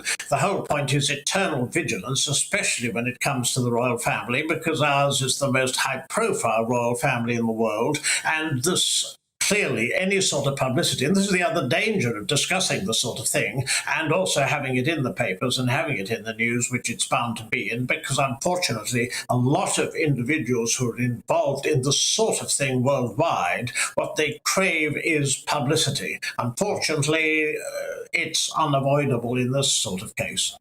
Yeah, and just moving on, Richard, what did you make of the Queen's speech this year? She's obviously done so many, but this one felt really special, quite intimate, quite up close and personal. I personally found it quite moving. I think it was very moving. I mean, last year's speech, she empathised with those who'd suffered during the pandemic. This year, it was clear that this was very personal. She'd suffered a loss of her husband, her beloved Prince Philip, 73 years marriage. In fact, they'd only spent one Christmas apart during that time, and so this is her first Christmas without him. I thought she worked in her religious theme so sensitively, also the theme of climate change, paying tribute to Prince Charles and Prince William. But the centre stage, unquestionably, was the fact that Prince Philip, she was missing him so terribly, but he had also achieved a tremendous amount. We know there's going to be a service of Thanksgiving in the spring at Westminster Abbey to commemorate him, and I think that that's only extremely appropriate. Also, beautifully lit, I thought, and very, very sensitively delivered. The Queen's a master at the virtual broadcasts. We've seen several. I think it was one that would make her subjects realise that this Christmas they could empathise with her. And also, last year, she had done the same to them at a very, very difficult time. She's a pivotal symbol of national unity. She really is. I mean, I think opinions can shift on the royal family as a whole, but with the Queen, she is very much loved by the country. Everyone got a mention or a picture in her speech, apart from a couple of people. Clearly, you wouldn't expect Andrew to, and obviously the Sussexes are making their own life. They see it as finding freedom abroad. Well, I mean, in the next year, obviously, I would suggest the Thanksgiving service for the Duke is an opportunity for reconciliation. Also, Harry might like to look again at the deadline, because there isn't an official one. He could change it if he wished, reportedly for his autobiography. That would not be helpful. It's very difficult, because if you know that's going to come out, it's very difficult to know what you say to someone who's writing it, and that might be reported. So let us hope for a peaceful, prosperous new year where the royal family rift, even if it isn't entirely healed, that the matters are resolved a great deal more, because at the moment the Sussexes are so unpredictable. We've seen baby Lily in that charming Christmas card. I thought it was delightful, but they do things their own way. It's so important, as they are members of the royal family, that there is more unity, because after all, the royal family, being about party politics, absolutely invaluable institution at a time like this, where from week to week with the pandemic, we don't know where things are going. It's a little bit premature, but I wanted to wish you a very happy new year, Richard. Thank you for speaking to us. Appreciate it. It's a great pleasure, and to you and to viewers. Thank you. That's royal commentator Richard Fitzwilliams. Interesting. GB Views at gbnews.uk for your thoughts on that one. Well, that's right. In this year's address to the nation, Her Majesty spoke poignantly about her late husband in that emotional address. Dr. Gavin Ashenden, former Anglican bishop and former chaplain to the Queen, has spoken to GB News about his thoughts on that speech. I thought it was very beautiful. Isn't it wonderful the way she embodies the nation's great-grandmother so beautifully. She divided it into 3 parts, and each of them was very personal and special. She talked about Philip and the experience of bereavement and loss, and that will talk to so many people who have lost people they've loved this year to death, COVID or otherwise. She talked about accessing the inner child within us, and that's probably a very sensible challenge to us at this dark part of the year when a lot of people are finding it difficult to make ends meet and to manage. And then finally, she talked about Jesus and the way in which he had been the bedrock of her life and experience. All of our lives have been affected by coronavirus. I was looking forward to welcoming my daughter home for Christmas, and she's now sat in a bedsit hundreds of miles away all by herself. The Queen wanted to speak to all of us who've had our lives affected by illness, by loneliness, by isolation, by deprivation. So it was very important that she did do so. But the thing that made me laugh, actually, was when she put in that special bit about carols where you have to know the right tune. And she was obviously putting in a dig at some experience of some idiot changing the tune to something unfamiliar that we don't know and saying, look, we need some handholds in life, and the right tune to the right carol is one of them. I thought that was very funny, and it will have touched a number of people as well, alongside her solidarity in the face of COVID. But I think in the end it comes by finding a deeper meaning for our humanity and finding a way so that we can live life without fear. We can find values of love and forgiveness and hope, and finding in God a companion, which of course is what Christ means. Christ came to be born so that we could put a face to God, put words and a voice to God. I think that one of the things that COVID does is to strip us back to essentials, and for many of us remind us that we need a faith, a real living faith, to make our way through the burdens and the difficulties that life can sometimes throw at us, as it has done this year. Well, that was Dr. Gavin Ashenden, former Anglican bishop and former chaplain to the Queen, reflecting on the Queen's speech this year. Yeah, did you watch it? I actually was working. Ah, OK. Probably not then. But I have to say, it was very moving. It was. Normally she speaks about what's happening in the country and what's happening in our lives. And this year she was speaking very much about what's happened in her life. I know, and reflecting on how that affects her and how she feels at one with people who have lost relatives and loved ones during the pandemic. Yeah, indeed. So very moving. Do let us know your thoughts on what the Bishop had to say there. GB Views at gbnews.uk. Coming up, cancer patients are being urged to focus on improving their fitness levels to improve their prospects as COVID continues to cause delays in the NHS. So essentially they're saying you may not get the treatment you need, you may not get seen, so focus on your fitness. What do you make about that? GB Views at gbnews.uk. All that to come after the latest GB News with Simon Pusey.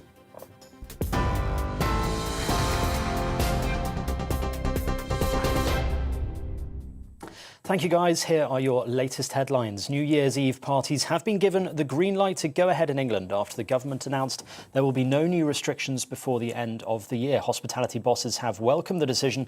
However, the Health Secretary Sajid Javid says he won't hesitate to introduce further restrictions if necessary. Meanwhile, business leaders in England want increased government support for the hospitality sector after Omicron led to a sharp drop-off in trade in the run-up to Christmas. British Chambers of Commerce President Baroness McGregor Smith is urging the government to extend the business rates relief and the emergency rate of VAT beyond the end of March. The Home Secretary, Priti Patel, has ordered a review of the current rules surrounding crossbow ownership. It comes after a 19-year-old man was arrested at Windsor Castle on Christmas Day while allegedly in possession of the weapon. He's since been held under the Mental Health Act. 4 people have been killed in the US state of Colorado after a lone gunman went on a 2-hour shooting spree. Police say they exchanged fire with the man, who was then shot dead in the city of Denver. 1 officer was injured in the attack. And it was inevitable, but it is now official. England have lost the Ashes. They were completely thrashed in the third test of the cricket in Melbourne. Australia beat the tourists by an innings and 14 runs to take an unassailable 3-0 lead. The fourth test begins in Sydney on January the 4th. You're right up to date. I'll be back with more of today's news at the top of the hour.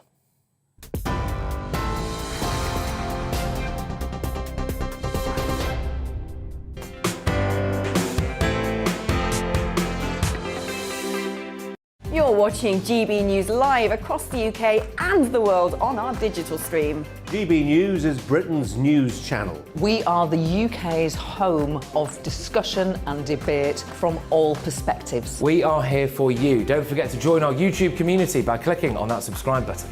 And if you want the GB News app, you can click and catch up on programmes anytime. We love to hear from you, so email us. gbviews@gbnews.uk. Thanks for being part of the GB News family.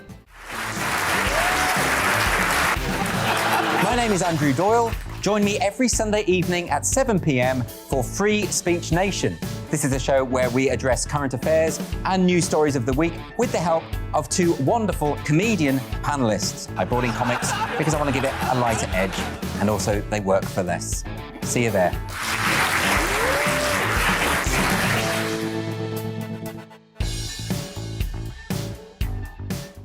Join my show Farage, 7 p.m. till 8 p.m. Monday through Thursday. And there you will get opinion, analysis, debate, and I'll cover stories that nobody else dares to touch.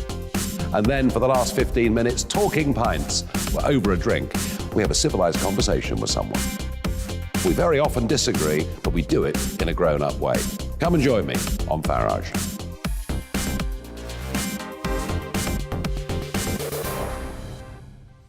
I'm Colin Brazier. I've reported from more than 70 countries around the world, covered wars from Afghanistan to Iraq, from Lebanon to the Balkans. I'm trying to bring that experience, that feel for events, to the studio. And something else. I'm ready to give an opinion. Today's stories with a spark. Brazier from 8 p.m. weekdays on GB News.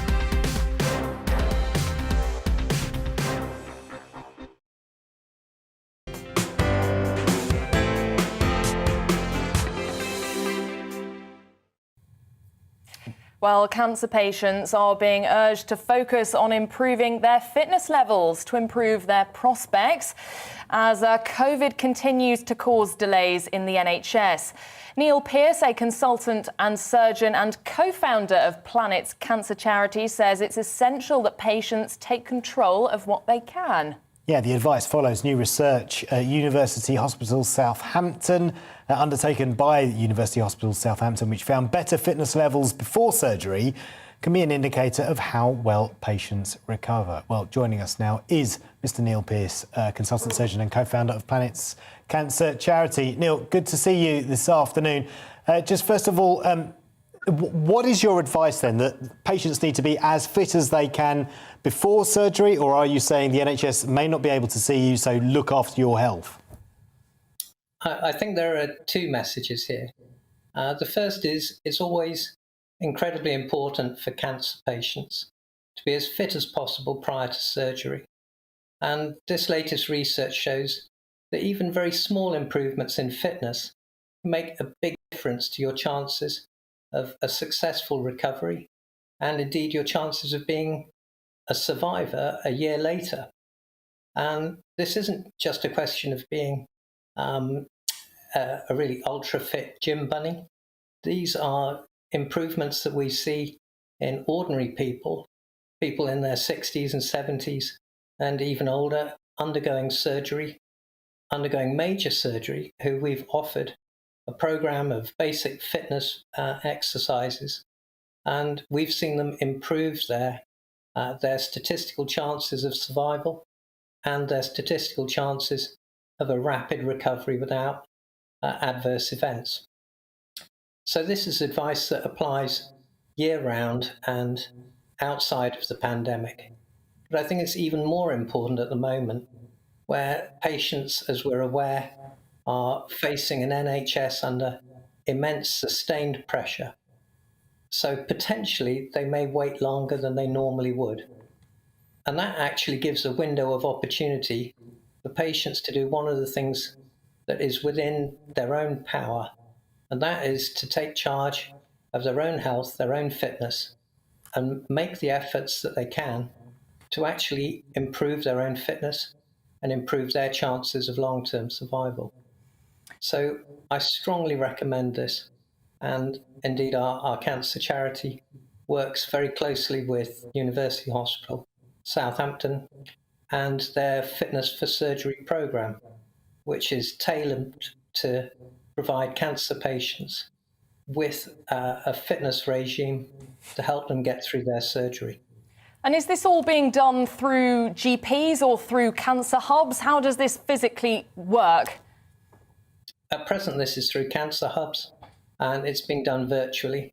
It's something that we'd like to see rolled out much more widely throughout the NHS. I think there's a huge number of patients that would benefit. And at the moment, whilst it's not available at every cancer centre, I think it's something that patients can be aware of and think, well, rather than resorting to the box of chocolates or a festive drink to console themselves whilst they're awaiting cancer treatment, they should actually try and be positive and proactive and look to actually take charge and say, this is something that's within my power that actually makes a difference to my chance of survival. And I strongly encourage patients to look at that and say, well, if there isn't provision from my local NHS service, what can I find online? What kind of exercise could I be doing that would be tailored and appropriate to me, whatever your age and level of fitness might be? Because particularly for the unfit, it makes a difference. Go ahead, Paul. No, I was going to say that was really interesting what you said about what level of fitness is appropriate for me, because of course we're different ages, we're different sizes, with different levels of fitness and weight. So what kind of goal could you set yourself? I mean, I guess what would be good in terms of just going walking every day for one person may not be the same for someone else who may need to do more. Absolutely. Everyone is different. And that's one advantage of having a fit for surgery programme, as we do in Southampton, where you've got a specialist who can advise you. But equally, we're all aware of what our own limitations are. And it may be that walking is the most that you can do. And if you know that you can walk 100 yards or you can walk a mile, then you should set yourself the goal of saying, I'm going to walk that 100 yards or walk that mile every day for the next 14 days, and then I'm actually going to see if I can walk that bit more. See if you can add 20% to that, or even 50%. For those of us who lead a very sedentary life, as many do, any small improvement actually makes a difference. And also not just thinking about aerobic exercise and walking, but also thinking about things that are important for chest wall muscle mass. As our studies have shown, that increasing the strength of the muscles around your chest, those that are important for respiration, is actually, or breathing basically, it's actually very important as a marker of reducing your risk related to surgery. So exercises that involve deep breathing, exercises that involve taking you to a physical push on your upper body and your upper limbs, your arms and your chest. Those are things that actually also help with your breathing and with your prospects for this kind of surgery.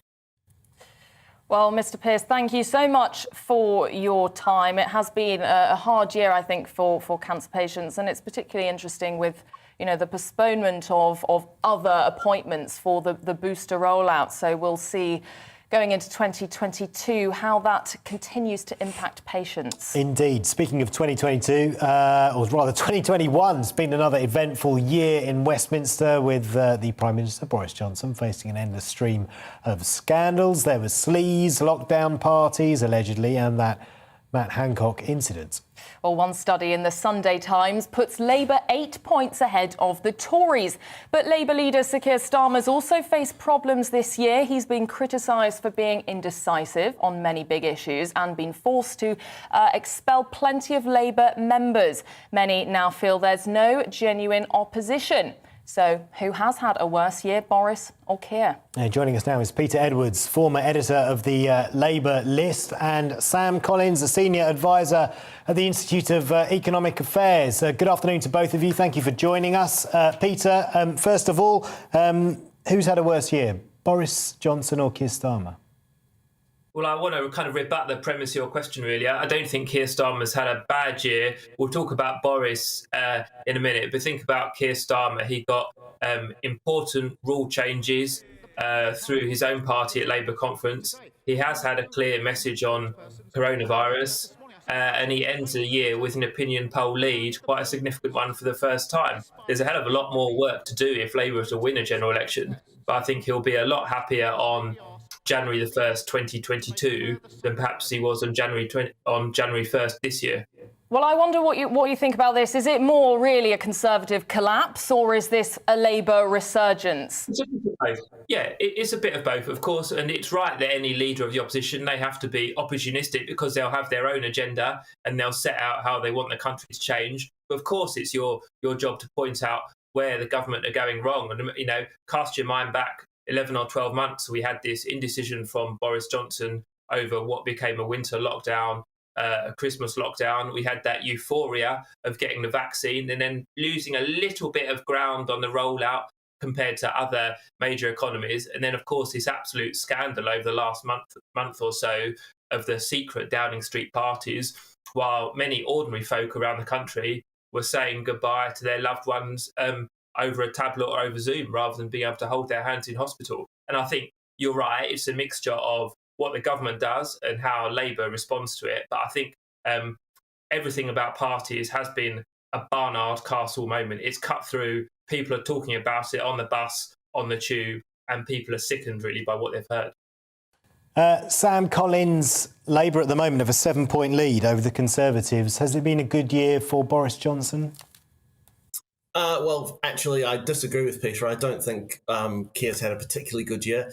I think asking which one's had a better year this year is like asking which English batsman's done better in Australia. I mean, nice. But there's no Joe Roots in there in the cabinet then. But on the policy side, I mean, Keir has probably had a slightly better year. He's certainly, as far as I'm aware, announced more tax cuts than Boris has. The 2p off the basic income tax rate, abolishing business rates, opposing the national insurance rise. I mean, these are all solid policies that any pro-enterprise government ought to be pursuing. So it's a disappointment that we haven't seen similar views from Boris. Politics-wise, losing 2 by-elections and safe Conservative seats this year has been a bit of a disaster for Boris. I suppose the one positive from his point of view will be that Labour hasn't done particularly well in them either. They've both gone to the Liberal Democrats. So I don't really think there's a lot to write home about from either party. Yeah. Peter, what do you make of Keir Starmer in particular? Not the Labour Party so much polling, but in particular, what do you think the public makes of Sir Keir Starmer? Well, I think we've got to be open and admit it's maybe taken him a little while to give the public a flavour of his true personality. And I think that is now coming across. Remember, he became leader of the opposition in unprecedented circumstances, in a lockdown, not giving a speech in a cheering conference hall, but over Zoom. I think it was some point last winter, a couple of winters ago, he became leader, and we were locked down at this point, but he gave a very good party conference speech in person at the seaside in September this year. And he talked about his values, how the NHS had supported his own family, particularly his own mother. He talked about some of the campaigning work he'd done as a barrister, some of the vital prosecutions he'd done at the CPS, including involving the Stephen Lawrence case, I believe. And I really believe he conveys an image of someone who's, of course, he's upright and he's occasionally called a bit too serious or a bit too sober, but he's clearly a thoughtful guy.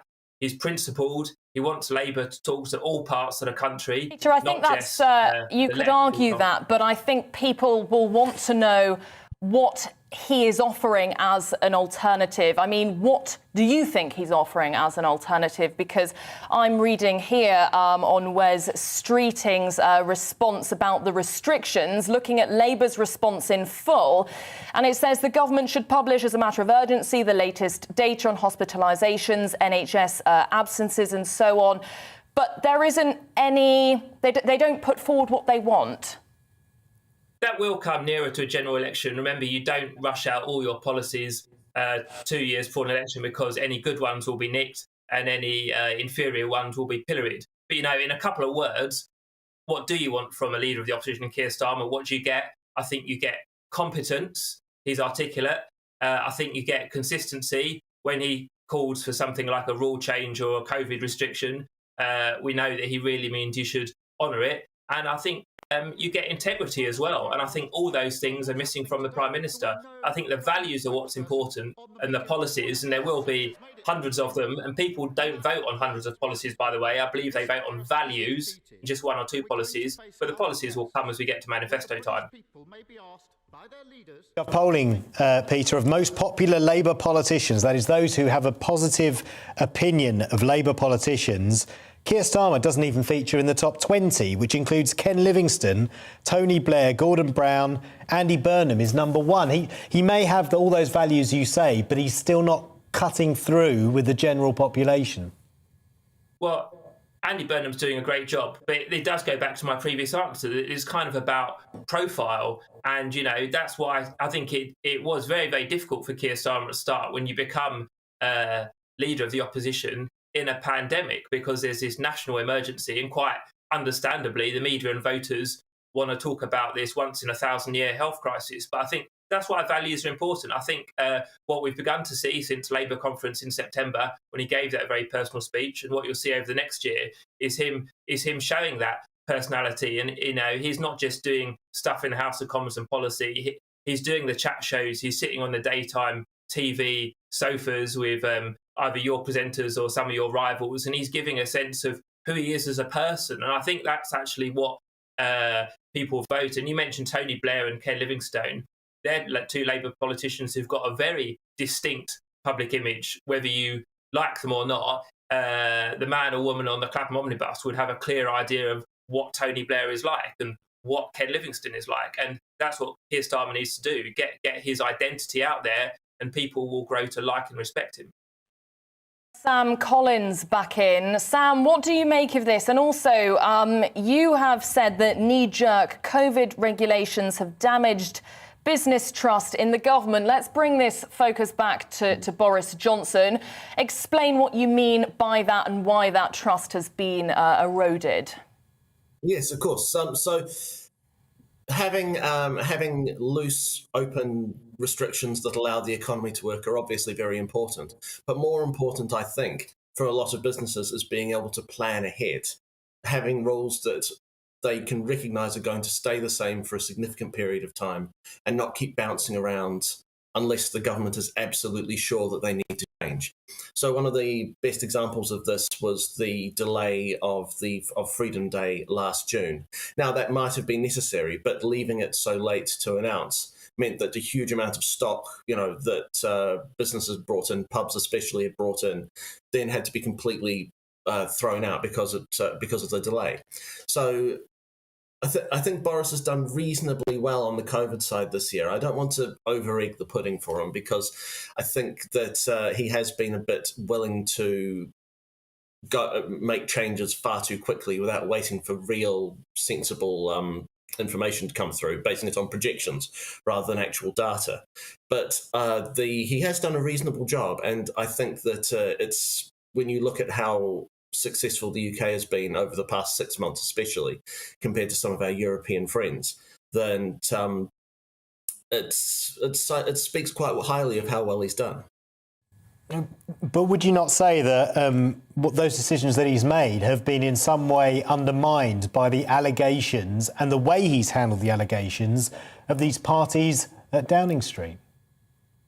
Oh, no question. I mean, it is, from a personal point of view, it is a completely disgraceful state of affairs for governments to be acting hypocritically. If you are the ones setting the rules, it is more important that you follow them than anybody else. If you are arresting people sitting by themselves in their cars or sitting on a park bench, then it's absolutely imperative that Downing Street should have been acting exactly the same way to exactly the same standards.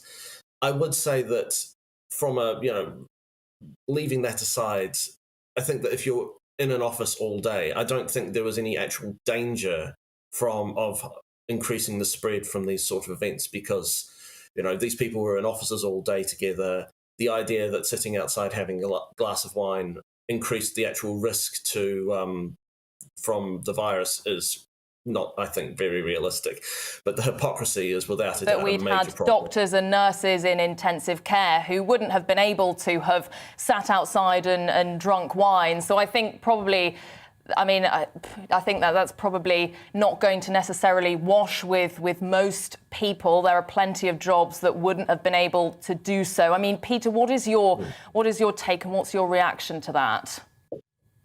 It's going to be about the perception. And I think one thing perhaps we could agree on is that voters, when it comes to polling day, aren't going to be debating the minutiae of lockdown rules. What they will remember is the perception, and the perception, in my view, completely justified, is that Downing Street staff and Tory aides broke the rules. And I'm particularly thinking of some political appointees rather than hard-working civil servants. But in the same way, voters can't necessarily, and I can't recall all the minutiae of the expenses scandal, for example, who did what and when. It's a perception that will linger. And it is a bit of an old adage, but one rule for them, another rule for the rest of us. That is what sticks in people's throat. And that's why, a bit like Dominic Cummings, this is a Barnard Castle moment. Remember Dominic Cummings and his famous eye test driving around Durham? Is that perception of a government that doesn't play by the same rules as everyone else? I think that's what will stick in people's mind. And that's actually why we've begun to see the polls change, as well as Keir Starmer setting out his own identity and values. Yeah. Sam, just very quickly, and I mean very quickly, does Boris Johnson need to go, or should he be given another chance? Not my place to say the IEA doesn't take a point of view on those sort of things. Right. That's a cop-out. Really good to talk to you. Yeah, very good. Well, we'll leave it there then. Listen, gents, really good to talk to you. Thank you so much for speaking to us over this Christmas period, and a very happy New Year to both of you, Peter Edwards there and Sam Collins. Well, let's look at some views, as lots of you have been getting in touch on this topic. Greg says, I'm a Brexit guy and voted for Boris, but he turned into a nanny state prime minister and I have lost faith. I don't know who to vote for. Sally says, Keir is so much better than Jeremy Corbyn. He was dangerous, but he just reminds me of Blair. We have been there, done that. Sam says both are rubbish. Both support this lockdown that has ruined my business. Well, we do know that businesses have been impacted a lot. He says we need an alternative. Yeah, Jim says Boris is not the man for the moment. Too silly, not serious. He did Brexit, but now he needs to go. Well, Jen says, what an absolute nonsense. Like babies in Parliament is going to work. Yeah, this on the issue that the Speaker, Sir Lindsay Hoyle, has said that he wants to see babies in the Commons during debates. And someone else says it's absolute nonsense. It's a chamber for running the country, not a creche. Thank you so much for all your views this afternoon. Really appreciate them. But that is it for now from me and Amelia. Coming up after this, Andrew Dawes' Free Speech Nation, which was recorded live at the Battle of Ideas earlier this year. But first, we've got the weather. It's time to remind ourselves there's always another winter. Canary Islands sponsors the weather. Looking ahead to the rest of the afternoon, and the UK is looking cloudy, but it'll turn increasingly dry. Let's have the details. After a cloudy start on Tuesday afternoon in the southwest, skies will gradually brighten towards the end of the afternoon. Any early drizzle should clear away. There'll be less sunshine across the southeast, and skies will still be rather grey. Most of the rain will have cleared, but there could still be some drizzle in East Anglia. This afternoon is also looking cloudy in Wales, but it should stay dry. The low cloud will give some mist over the hills. The cloud will also extend into the northwest of England, giving a grey afternoon. However, the morning rain will have cleared to leave dry weather. Across the northeast, the weather's looking damp and grey this afternoon with spells of drizzle. The low cloud will bring misty conditions over the hills. Southern Scotland will also be on the cloudy side, but north of Glasgow, skies will start to brighten, giving some sunny spells in North Scotland. It'll also be a sunny afternoon in Northern Ireland, but it will feel quite chilly with a top temperature of 8 Celsius near Belfast. Rain and drizzle will clear the east of the UK this evening, and some clear spells will develop before further rain arrives in the southwest tonight. And there we go, that's how the weather is shaping up for the rest of the day. Canary Islands sponsors the weather.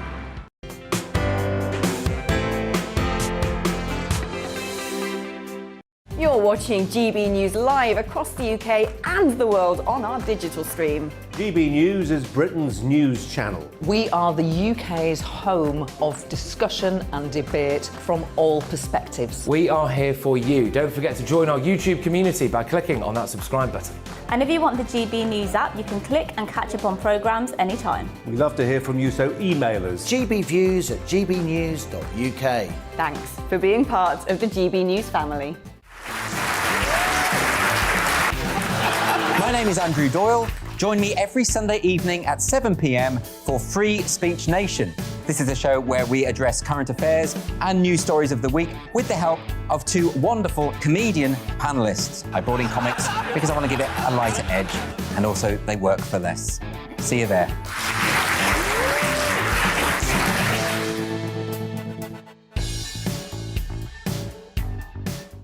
Join my show Farage, 7 p.m. till 8 p.m. Monday through Thursday. And there you will get opinion, analysis, debate, and I'll cover stories that nobody else dares to touch.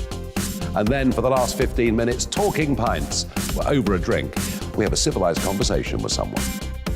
We very often disagree, but we do it in a grown-up way. Come and join me on Farage.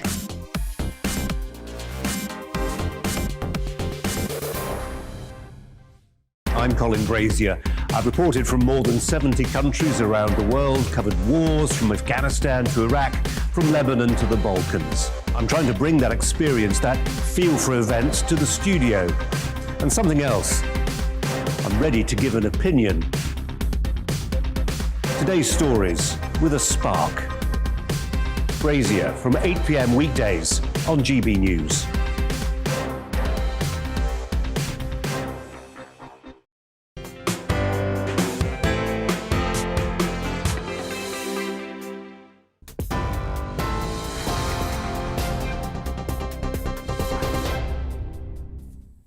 Hello, I'm Simon Pusey and this is your news at 2 o'clock. New Year's Eve parties have been given the green light to go ahead in England after the government announced there will be no new restrictions before the end of the year.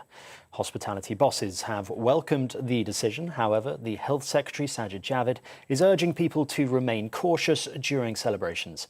Mr. Javid says the government won't hesitate to introduce further restrictions if necessary. Partygoers should also take a test before any gathering and also stay outside where